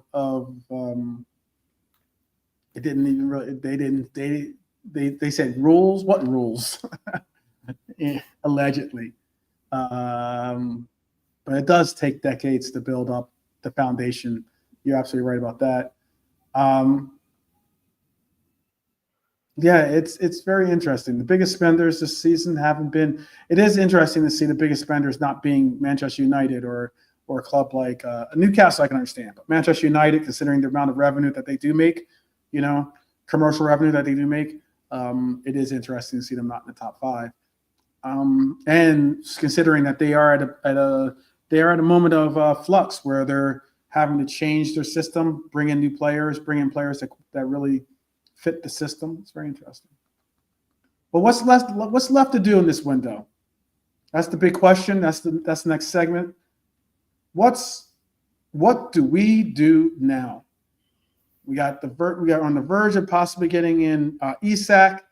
We have the likelihood that we're going to go for a center half in Gahey. Maybe what is his name? Zabrowski? What the Bournemouth player? Do you remember his name, Lee? Oh, Zabarnyi, yes. Yeah. He'd be a solid player to have. I think I emphasize this on Quasi's show, and I can't emphasize this enough. And it was brought up earlier in the chat about how like this could be that Coutinho moment where we, the big difference is the Coutinho moment was emphasized on the fact that we got 142 million for him. We haven't gotten some big outlay of money for just one player in these past summer rounds. So with that, I can understand the slight comparison I can make to the Coutinho is that we're going to spend big like we did and hopefully get some centerpieces into the team that really make a difference. Mamardashvili hopefully can be the next heir apparent to our goalkeeper spine. But we have to find, and this is something I keep emphasizing, I don't care if I'm alone on it, we have to find that VVD at Celtic, in my opinion. You get what I'm saying? Yeah, it's a tall order, but we do have to identify centre halves over the, like we said. And I don't know if he's that player. Consistent as hell. A very, very formidable center half. But would you go as far as to say, oh, well, he has the potential arc of a VVD? I don't know about that. But not many people do they? Very, very few. But, I mean, it's an interesting thing to see how it's going to play out over the next 18 months or whatever, the centre-half position. Virgil's got 2 years left now, hasn't he, on his contract? But, I'm sure we'll shake it up at the centre-half position, over subsequent windows. We will bring someone in, I'm sure of that. And then I don't think they'll stop coming in, maybe in January or next summer, we'll get another player. Right. Yeah. I'd like to see us make a cheeky bid for I'd like to see us make. I know I brought this name up. I've been pining to get this player in, so I think he'd be a fantastic addition to the team. He'd be a player that not only could possibly be the heir apparent, but also could allow for VVD to move back to his original placement out on the right side. And that would be bringing in Bastoni. For the money that we're expending for these players, the 110, 120 million or something like that, if we went and asked for, and it was at one time said that we could get Bastoni for like 60, 65 million. If we went and said, hey, here's 75 million pounds right here, I think we could get that deal over the line. Am I wrong? You think I'm being too? I don't know. I'm not sure. I'm not sure about Bastoni. Not all people like him. I really wanted to see how Calafiori did this season for Arsenal, but injuries sort of hampered him, didn't they? Mm-hmm. For you to be able I like to the Atalanta defender too, Scalvini, I believe his name is. I think so. Yeah. They've got a couple of good He got players. injured though. That was the only thing that sucked. He got injured last year, so that kind of like curtailed a lot of the interest possibly in trying to pursue him. But I think he's a good player. RB always sell us. We should just get. That's a name. Do you think? What is the potential arc of Lukiba? At this point in time, it's hard to say, but he does look a player. One for the future. Whether it's right now, I don't know, but maybe in a short period of time, we could be in for him. Not sure about this window for him. But, and that's another thing too. People, chat, tell me, Lee. I'd love to hear what you think as well.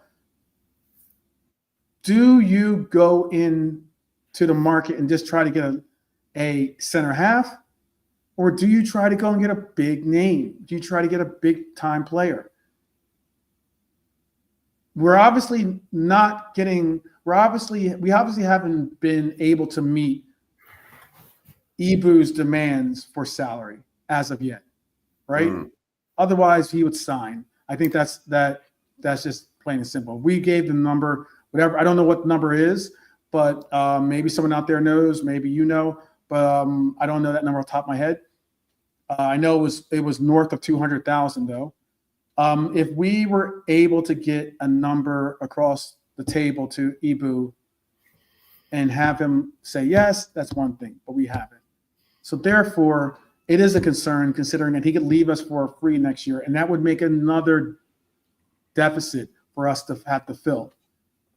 Knowing that, do you go out there and just get a what'd you say, Sabrinsky? What was his name? Oh, what was his name? Zabanye. Or do you go? I mean, like talented player, good player. Do you go out and do what I asked to do, which is like go get a Branthwaite? I think he's a talented player. Do I think that he's going to be the next VVD? No. Do I think that he can be a serviceable center half? Absolutely, though. Let me put it like this about what's left of the window. If we can bring Alexander Isak in, I'll be ecstatic. But if the window closes without us replacing Kwanzaa, then I won't be fully satisfied. The window might be closed, but it'll still be a little bit ajar from my point of view. Like it won't be fully closed. Like we're giving ourselves problems by going into the season with 3 centre-halves. So yes, I'd be massively pleased. I'd be over the moon if we bought Isak, but not at the expense of signing a centre-half. If it came down to that we couldn't afford both, then I think I'd have to pass on Isak. But I don't want to. I think we can afford both, can't we? I think the reason the gay thing's gone quiet is Palace haven't been budging on their valuation. And we're obviously playing the long game and hoping that they do. I can't see a world in which we don't make a centre-back signing. I can't see that happening. Like if it does, it's not good. It's not. It's not a good move. All the good we've done won't change that. All the good we've done, like by replenishing in other areas, won't change the fact that we're short for the season with 3 centre backs. Manchester City have got 7 with the addition of Kutsanov and Reis, the Brazilian lad. They've got 7 to pick from. We go into the season with 3, mate. We're asking for trouble. Do you like the player Norm? And I think someone else brought this name up too. Do you like Konza? Ezri Konza, capable, yeah. Mm-hmm. He's a shout. I don't mind Pau How about, Torres you know either. what is Ignacio, right? Yeah, Goncalo Inacio. His name has been popped up again. Is that the name? Is that a name that makes you say, "Oh, okay"? It was a name I was interested in a couple of seasons ago when we were linked with him, but no, not now. I'll pass on him now. Inacio. I'd much rather have Gahey, for instance. That's the whole thing about it, is that there's no real name out there in the market that makes me say, "Wow!" Like that's a viable name out there in the market that we could actually that has been reported as interested in making a move or the likes, or teams are shopping that player or something along those lines. Because I can't see, again, but the Bastoni is pipe dreams. I get it. Again, Saliba, we'd have to wait another year or so for him to be a viable target for us. It would help if we go back to back. We go back to back. All of a sudden, the phone call that Ibu makes to him or whoever is a little bit more palatable. But yeah, there's no name out there that I'm just like, that's the guy. As much as you can with any signing, you want to be signing a sure thing. And in that centre-back position, Mark Gahey is about as close to a sure thing as we're going to get, because he's been performing really well and improving season on season in the Premier League. He's in the England team now. He would seem the perfect candidate for the vacant centre-back spot after Giroud leaving, wouldn't he? Yeah, but the thing about it, like, very interesting to me, is that sure, Gahey would be a good name to add to that to our coffers, but he wants playing time, and chances are we're not getting rid of Ibu. Well, at least even if he does want to go, we'll end up probably holding on to him for another year, and biting the bullet. As one of only, well, if he comes in and he's one of only 4 centre halves that we've got, and 2 don't have the greatest injury records, then I don't know how he isn't going to get loads of game time, Mark Gahey. Let me show you something, Dub. I have Nalante joining us as well. Big up, Nalante. Wagwan. Evening, Nalante. Big up, Lee's always scarcely. Your mic's a little bit fuzzy, by the way. Can you hear me? We can hear you now. Yeah. Is it better? Yeah, that's better. Cool. That's better. Okay, cool. Yeah. Big up the chat as well. Big up. Yeah. Or maybe I think he's available, but he's a little bit too old for us now, I think, unfortunately. I believe he's a North Korean player that was at Bayern Munich. Oh yeah, Kim. Yeah, Kim Min-jae. Oh, Kim. Yeah, he's, what is he? Isn't he between 28, 29? Yeah, he might be a little bit too out of our age, He paid a few bucks for him, didn't he, Bayern? Yeah, they did. Napoli. Yeah, from Napoli. To be honest, I don't know. He won the league with them, Lee. He was in the defense that won the league. Okay. Kim, but he's he's quite rated, but Bayern, he hasn't really been, from what I've seen from him, especially Champions League, he hasn't really been that good, if I'm honest. No, he hasn't. You're right. He hasn't been lighting it up. Yeah. He hasn't pulled any trees. Yeah. Branthwaite was never a shout, really, because Everton just would not have signed him. So to us, unless the fee was Hey, ridiculous.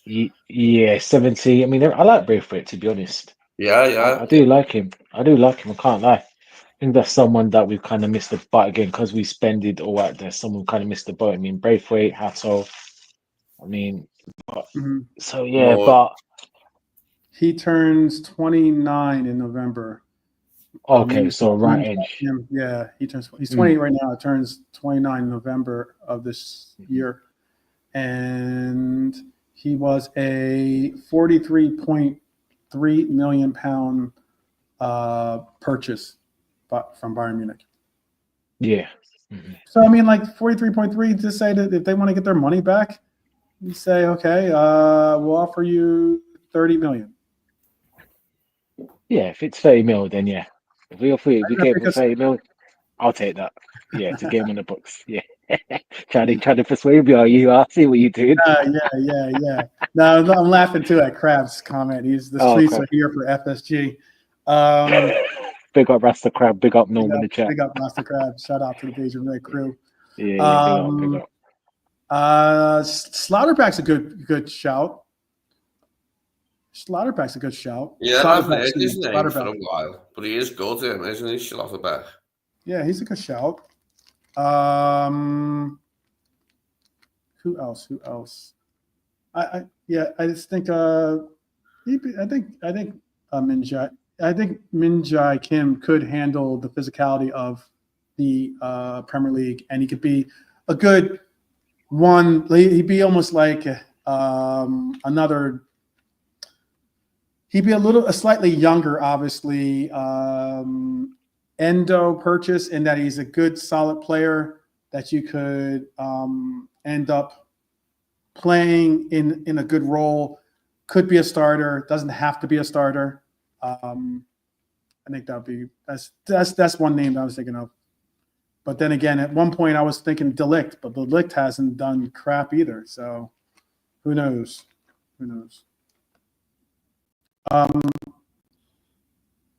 What is the name that you have on your mind, Milante? Or center half. Just the same. Probably Gay and Hato. They're the two stand out to me. I think in that if we were clever, another time we could have gone Braithwaite, but Braithwaite, again, he signed a new contract, so that's out of reach. Yeah. That's what I saw. What is the new contract for him? I didn't see what the terms were. I didn't actually see the length of the contract or anything, but I'm not surprised they have. He is a good player. You know, they identified Stones early and brought him in, didn't they? And they got a juicy fee for him from Man City. But I thought Moyes is trying to build something there. He's trying to get them better. And if they sold him, you know, obviously wouldn't be good for them.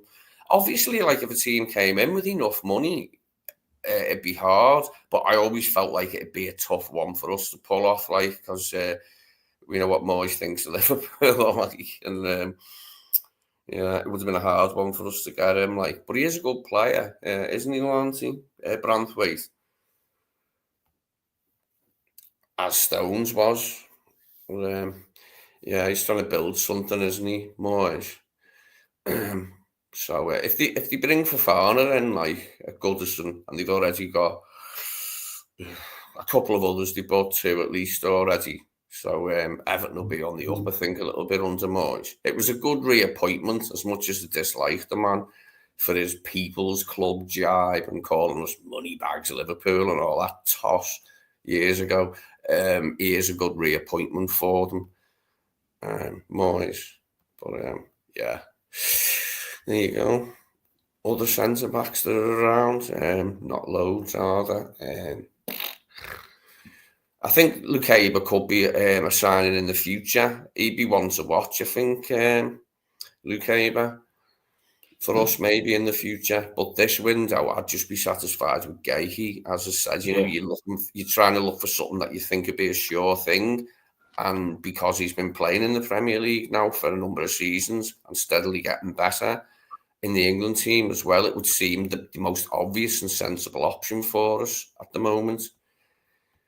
It's not nailed on that he'd be a success, but the odds are very much in his favour of succeeding at Liverpool. Whereas bringing a centre back in from a foreign league like Inacio, the Portuguese guy from Sporting Lisbon, that's a bit of a gamble. And how quickly he'd get used to the Premier League, whereas Gay, he's used to it, been used to it for a while. Not a shock to him. Let me show you this. This is a lineup. This is like I've been pitching that I know people are sold on Wirtz being a 10, us sticking with this system of the 4-2-3-1. Us getting an Isak would be a major twist to where and who plays and how we play our front line. I've been pitching that we would possibly see us go to either a 4-2-4 at times, but maybe start games out in a more of a old school formation that some of us remember. And that would be a 4-4-2. Now I'm going to show you this lineup and see what you think about this lineup. How do you feel about if this was our lineup that we went out with? If we were to get an Isak. How do you feel about that? That looks rather good, doesn't it? And, it'll be moving about, wouldn't it? Probably as well, knowing slot, if we did start like that, it'd be moving about within the game. But we can easily accommodate that, couldn't we, next season? I think in certain games anyway. If we've got all of them players, I don't see why we can't do that in certain games. Play with both of them. And even though Wirtz does, you see him in that left wing / role, he could, invert and come in, move, have the ability to roam and move more into the classic 10 role as well. I think it would maybe push Salah out to be more of a wide playmaker as opposed to an inside forward. I don't know how people feel about that. I know people were kind of not interested in that scenario for Salah when Klopp did it. When I remember when the turncoat Pep was putting out there about how we were going to have Salah play closer to the touchline than was normally seen before. How do you feel about that lineup, Nolante? It's just too attack-minded for me. I just think we need balance in that lineup. I mean, I think certain games you can get away with it, but I just think we need structure. I don't know, man. Just it's hard to leave one of them out, innit?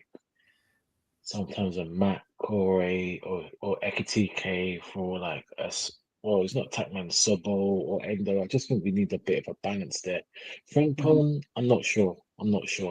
I personally would start Bradley over Frimpong, in my opinion, to be honest. I think that the team that line up for certain games, but not all games. Yeah, it would. It would, to be fair. Rasica's got a point. But again, you use that lineup for certain games. That you could see within games, but not maybe as the starting formation, for a whole game. You could see that. It couldn't be out for the pitch, but not starting the game that often. Yeah. I mean, apart from Gravy, and again, he's more, but obviously he's learned the role. I mean, that can put his shift in. It's just, I mean, Salah, again, we'll see what Salah's role into again for this new team, but he probably stay up top. But yeah.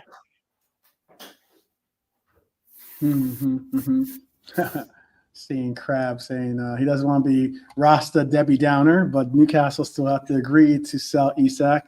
and they've been saying no from the very beginning of time. So let's keep that excitement at a minimum. Wah, wah, wah.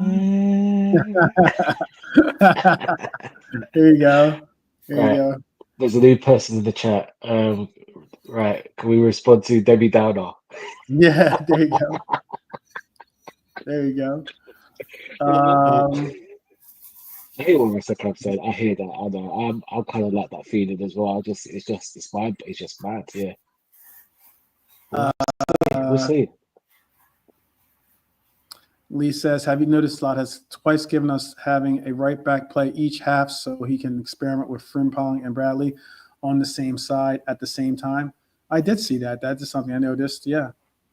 It also might give us a clue as to, this coach's comfortability in possibly utilizing Frimpong as a Salah replacement or sub or replacement, however you want to reference it. Oh yeah, Ross is not down with the belief that it's going to happen, but yeah, there is also. Oh, all right. Well, let's end the show on some good vibes. How about that? That was some good vibes. Here are some good vibes for you guys. This is the crew. This is the crew here out in Japan. That lady in the back photo bombing like a mug.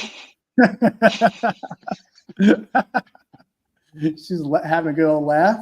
But yeah, you can see the crew out.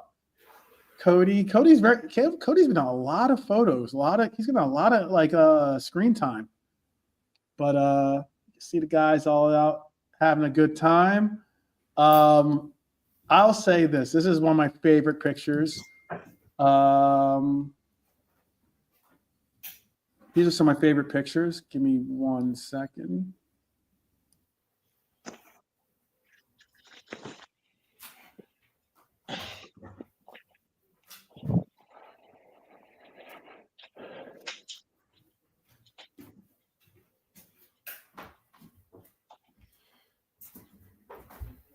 Okay. Good vibrations here. Here's some good vibrations. Oh, man. Crab is definitely a Debbie Downer today. What is up, Crab?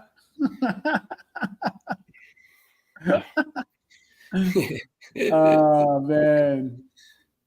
Nice picture, isn't it? That's a great picture. Sneaking in at the back there, like, I'm still here, guys.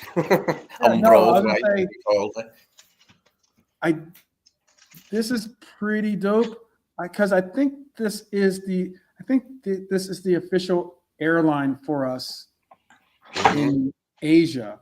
But let me show you this cool photo. Shout out to whoops, I did not put it in. Yeah, I put it on. Shout out to Cody and Ibu. Have you seen this photo? Let me take it down so you see. Oh yeah, that's it. They're rocking. If you look at it right there, that is basically Japan Airlines. Yeah. And but it's got the LFs, and they're on the airplane right there. They must have gave them a charter airplane, obviously. To get to Japan. Nice, it's like ceremonial Japanese dress. Yeah, dude. I want a little like LFC kimono type thing or whatever. Yeah. Nice. I like it. Most stylish. Cody and his mate look the business there. Yeah. That's tight. That is tight. Yeah.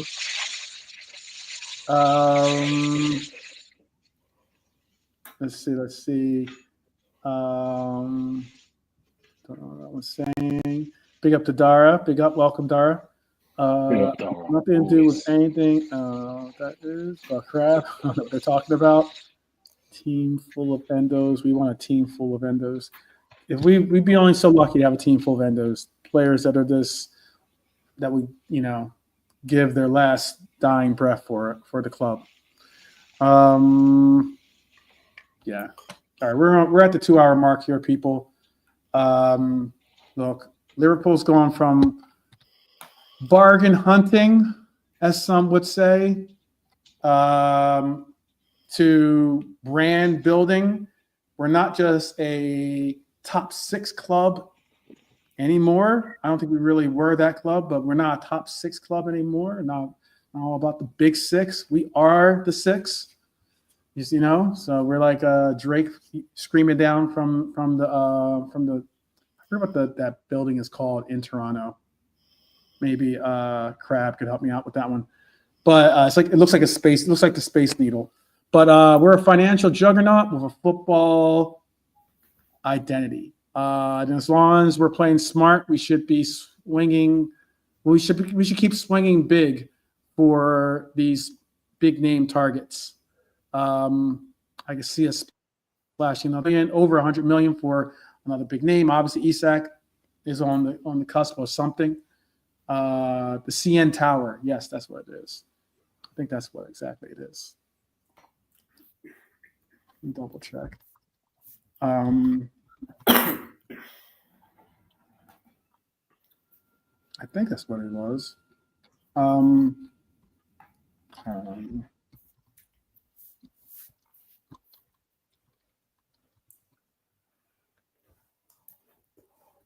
Yes, it's the CN Tower in Toronto. Kind of looks like the Space Needle a little bit in Seattle. Shout out to Crab for that assist right there. Look at you dropping assists, dropping dimes. I got you. We the champs, definitely. We the champs. Is there anything you want to talk about real quick before we bounce, guys? I pretty much did my best in trying to break down how we're able to do a lot of this stuff. Oh, it's the MIB spaceship. I got you. It is, actually. That's what they use to fly out.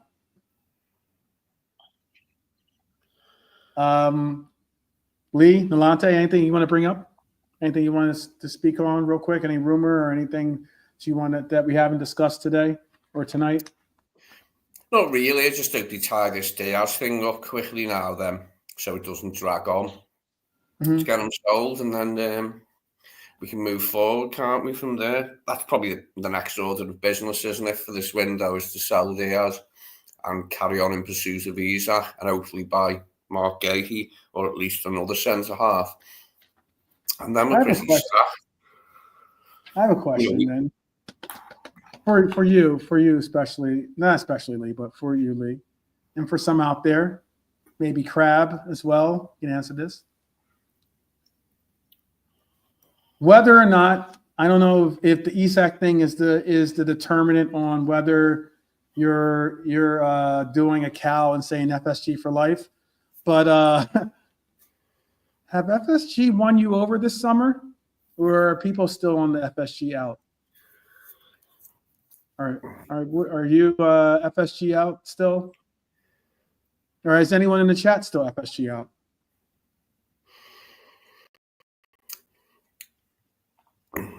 I've never been FSG out. I was hastening to add, but I have been FSG critical periodically. Yeah. But yeah, they have won me over. I think they've won everybody over, haven't they, this summer? How could you not swoon? Take this charge. If you what we're doing in the champions in the transfer market. No, really to charge in there. Look at Crab. He calls me political. That's a dip in the dive. Dang, man. That is something right there. Go ahead, Nalante. You want to say it? You want to say it? There you go. Rasta Crab says he is Richard Hughes for life. All right. There were some people that were very, very critical of Richard Hughes before he even got here. But there were some people out there that were very critical of him, saying that he doesn't know how to how he's a small-time sporting director from a small-time club, you know.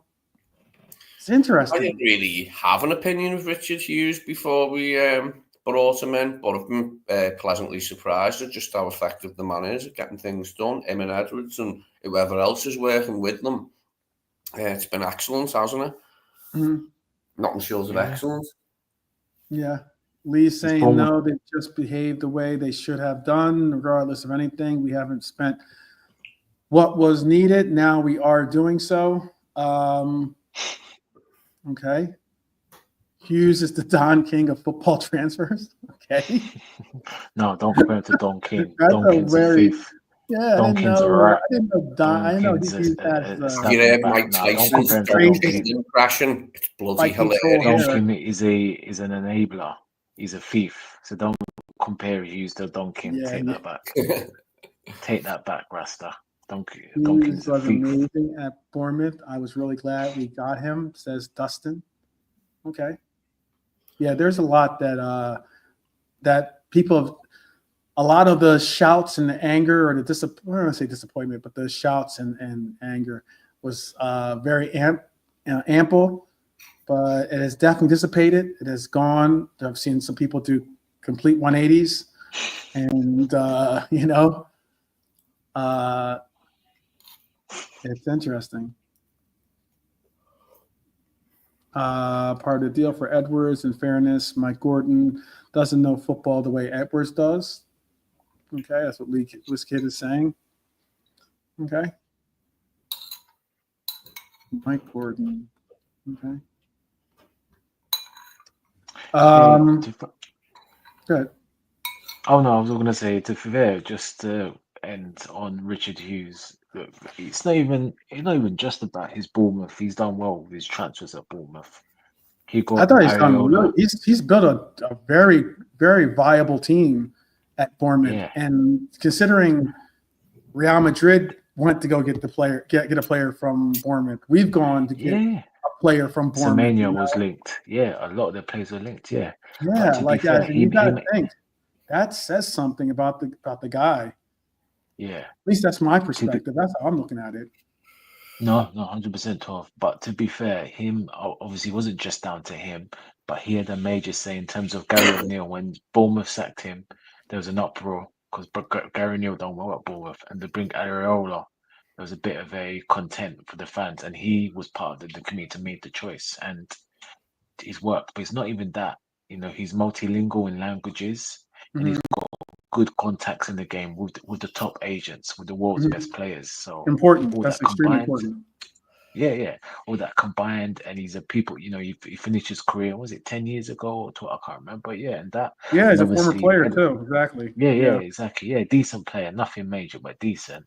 And obviously, Still, he's very close to Edwards. Right. Yeah, knows other players in the game. Knows other executives. In the game. Obviously knows what it's like to be a player and what parts of the negotiations from a player perspective, not only from a executive perspective. Are we giving Verts the 10 shirt from Macca? No, we are not. We are not going to give him the 10 shirt from Macca. Why? Did you hear something I didn't? He put out there that he's not interested in trying to get the 10 shirt from Macca in his in a Instagram post.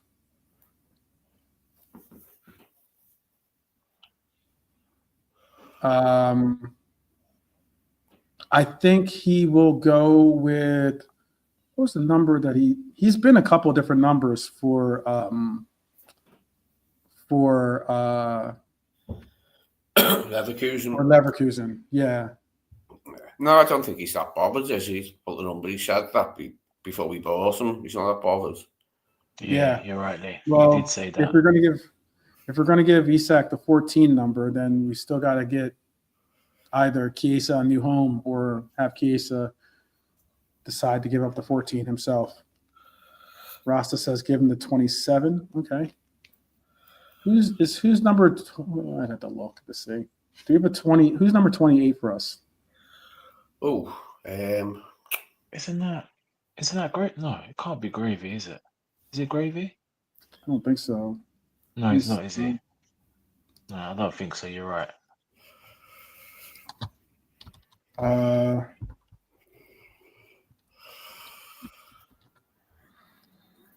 It is. I don't think there's anyone. Yeah, no one has the 28. If he's Perhaps like 30. 14 and Chiesa leaves, there's a problem solved, isn't there? And The last player to have 28 was Fabio Carvalho. Oh yeah, Fabio. Okay. But there have been some weak names on there. Ben Davies, one of them, has worn 28. But Danny Ings and Steven Gerrard both wore 28. So that's why I was like, give him number 28. 2 plus 8 equals 10. So there you go. Right? That simple? All right. Anyways, people, we've gone 10 minutes over. It is sometimes that simple. It's the reason why Cody wears 18 because 1 plus 8 equals 9. At the time, in our playing our forward role. Still. Yay. I think those for when Darwin Nunez, I think Darwin Nunez was what, 27, right? Yeah, did his Before- first? He's 27. Yeah. First before he changed to 9. Yeah. 2 plus 7 equals 9. It's just like Mm. some stuff like that. Anyway, people, big up, Crab, or should I say Rasta Debbie Downer. Let's see. I think Chiesa is going to leave. I'm not disputing that, but yeah. Now that there's no number 7, I think he could get 7. I think he could. That's a good shout, Pops. And obviously having the illustrious names of like King Kenny as the previous owners of that kit, it comes with a lot of prestige to wear the number 7 kit. And if he plays on the left-hand side, like that 4-4-2 I showed earlier, boom, there you have it. But, all right, my people, we are going to pack up.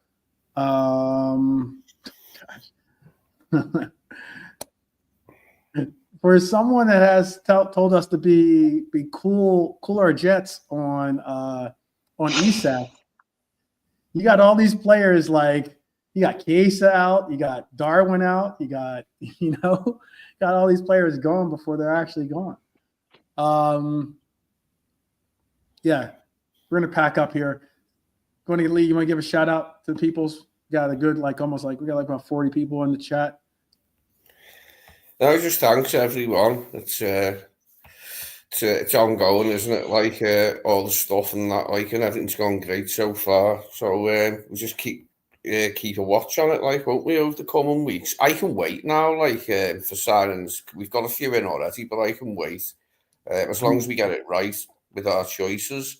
Then I'm happy to wait, like, and we've got nearly at the end of July now, aren't we? And Hugh said that himself, didn't he? Said it would probably be a quiet July and then a busy August. I think he was talking about the broad window. Yeah, he did. He did. And it looks like that's the way it's shaping up. And then we might see some outgoing. Probably Diaz will be the first player to leave, and then we might see a few others leave. But yeah, it's all going well, isn't it, so far? And we've got time, yeah. Yeah. So cheers, everyone in the chat. Yeah, thanks for tuning in. See you again. Yeah, definitely. Some great comments and contributions in the chat. Nalante, anything you'd like to say to the people before we pack up and hopefully get closer to the 50 mark? Much love again to everyone. Big up the chat. Go like, share, subscribe. Get those numbers off. That 12th man, he's back. He's back like he never left. The team. The vibes. Team USA. Team Jedi. Signing off. Yeah. I already won the World Cup with them, so it's all good. Actually, it's funny. We played England. I think we played England in the semifinal. Don't worry, I took screenshots. Don't worry, I took screenshots. Ricardo Pepe doing his hat trick hustle on you.